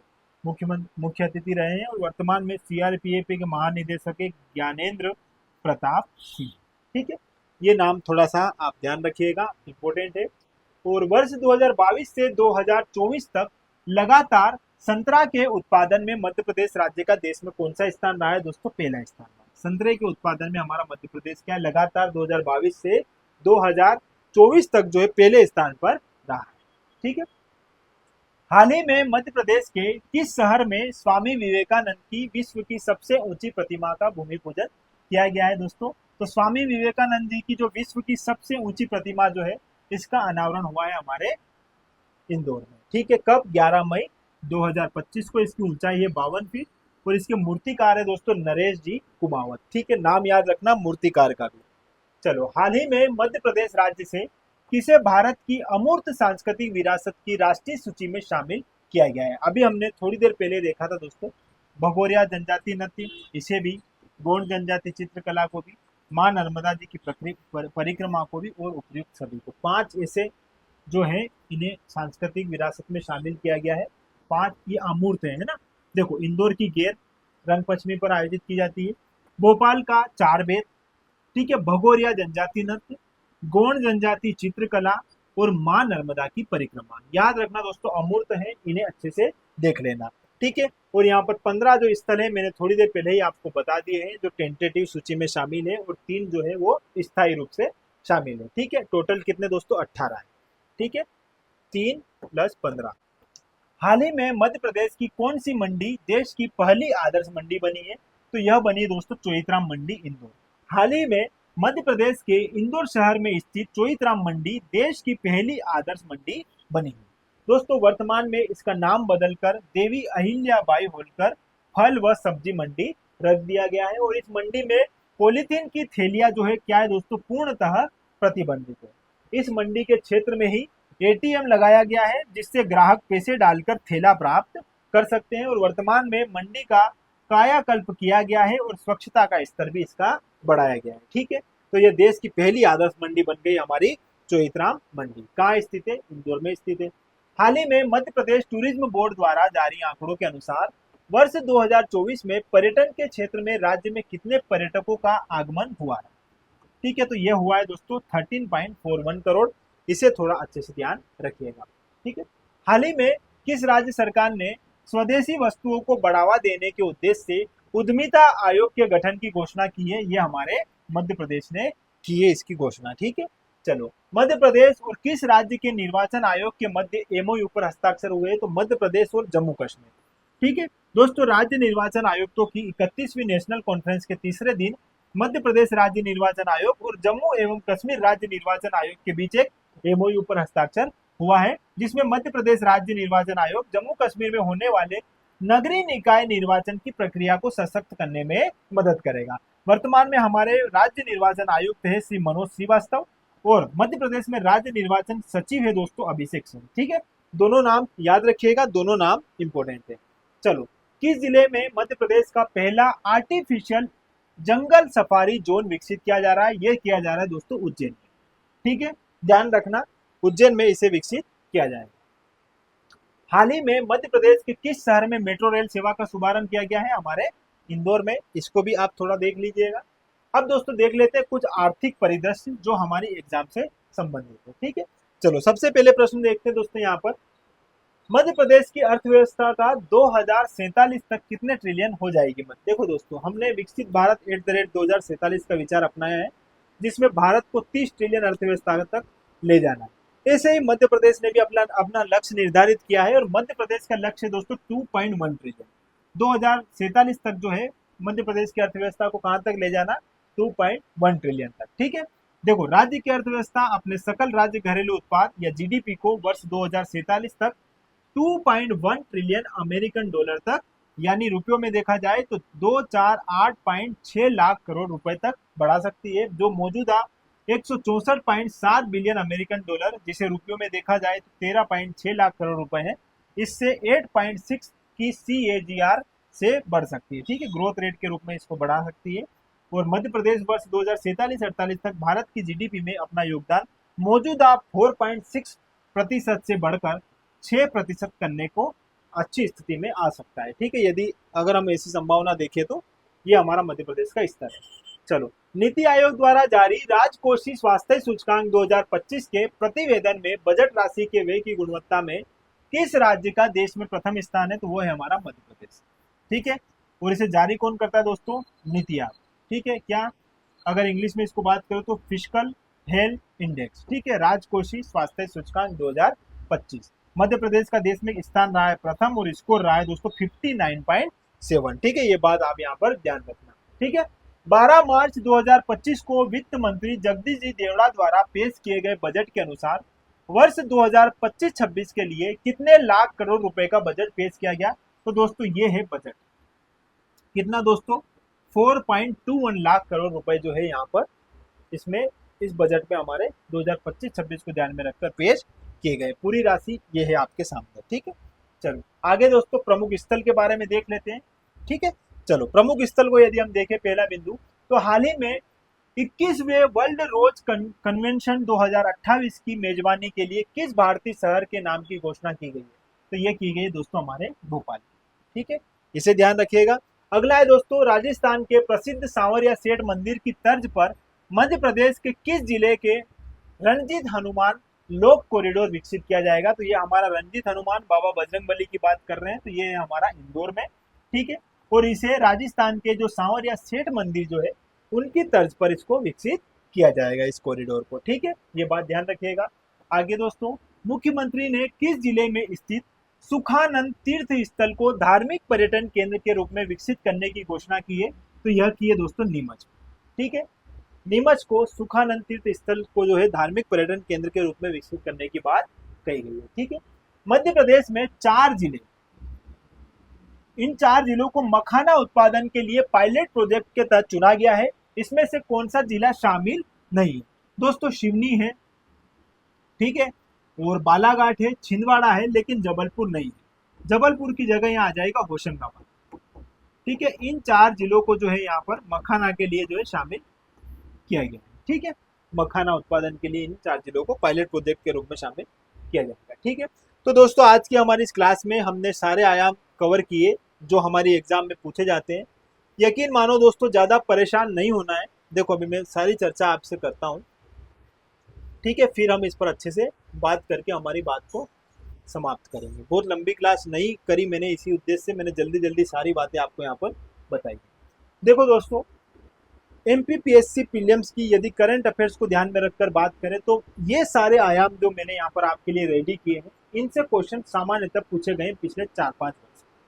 कुछ अन्यथा प्रश्न नहीं पूछे गए हैं, जो पूछे गए हैं वो किसी से नहीं बने हैं, लेकिन यह जो है बिंदु, इन्हीं बिंदुओं से सामान्यतः क्वेश्चन पूछे जाते हैं। एमपीपीएससी हुआ या मध्य प्रदेश में जितनी भी करंट अफेयर्स को लेकर जो भी एग्जाम जो है जिसमें करंट अफेयर्स पूछा जाता है, इन्हीं आयामों को कवर किया जाता है, जो हमने यहाँ पर 1 से 6 महीने तक का करंट अफेयर्स यहाँ पर देख लिया है। ठीक है, तो आज की हमारी इस क्लास में हमने सारे टॉपिक्स अच्छे से कवर किए हैं। दोस्तों मध्य प्रदेश का करंट अफेयर्स यदि मैं बात करूँ तो मध्य प्रदेश का करंट अफेयर्स डेली जो है यूट्यूब पर आपको मिलेगा दोस्तों। ठीक है, मध्य प्रदेश करंट अफेयर्स जो है डेली इसकी क्लास रहेगी आपकी यूट्यूब पर, जिसमें हम मध्य प्रदेश का करंट अफेयर्स यहाँ पर देखेंगे। दोस्तों मध्य प्रदेश में एग्जाम के आधार को अगर देखा जाए तो ऐसा कुछ क्वेश्चन हर दिन के ऐसे नहीं आते करंट अफेयर्स के जो डेली करंट अफेयर्स के रूप में पढ़ाए जा सके। इसलिए कभी 2 दिन, 3 दिन, 4 दिन का करंट अफेयर्स एक साथ में आपको बताता रहूँगा, क्योंकि दोस्तों अन्यथा करंट अफेयर्स यदि मैं डेली भी पढ़ाने लगूँ तो उसका कोई औचित्य नहीं है। इसलिए पिछले 2-3 महीने हमने क्लास ली और उसके पश्चात जो है जितने हमारा करंट अफेयर्स जो 6 महीने में हमारे एग्जाम के लिए जरूरी था वो हमने यहाँ पर अच्छे से डिस्कस कर लिया। ठीक है, तो दोस्तों ये बात ध्यान रखिएगा। प्लस दोस्तों यदि आप एमपीपीएससी 2026 को ध्यान में रख रहे हैं, है ना, दोनों रूप में, प्री में या मेंस में, तो आप हमारी बेस से जुड़ सकते हो दोस्तों। ठीक है, हमारी बेस से जुड़कर आप 50% इस पर जो है अभी लाभ प्राप्त कर सकते हो।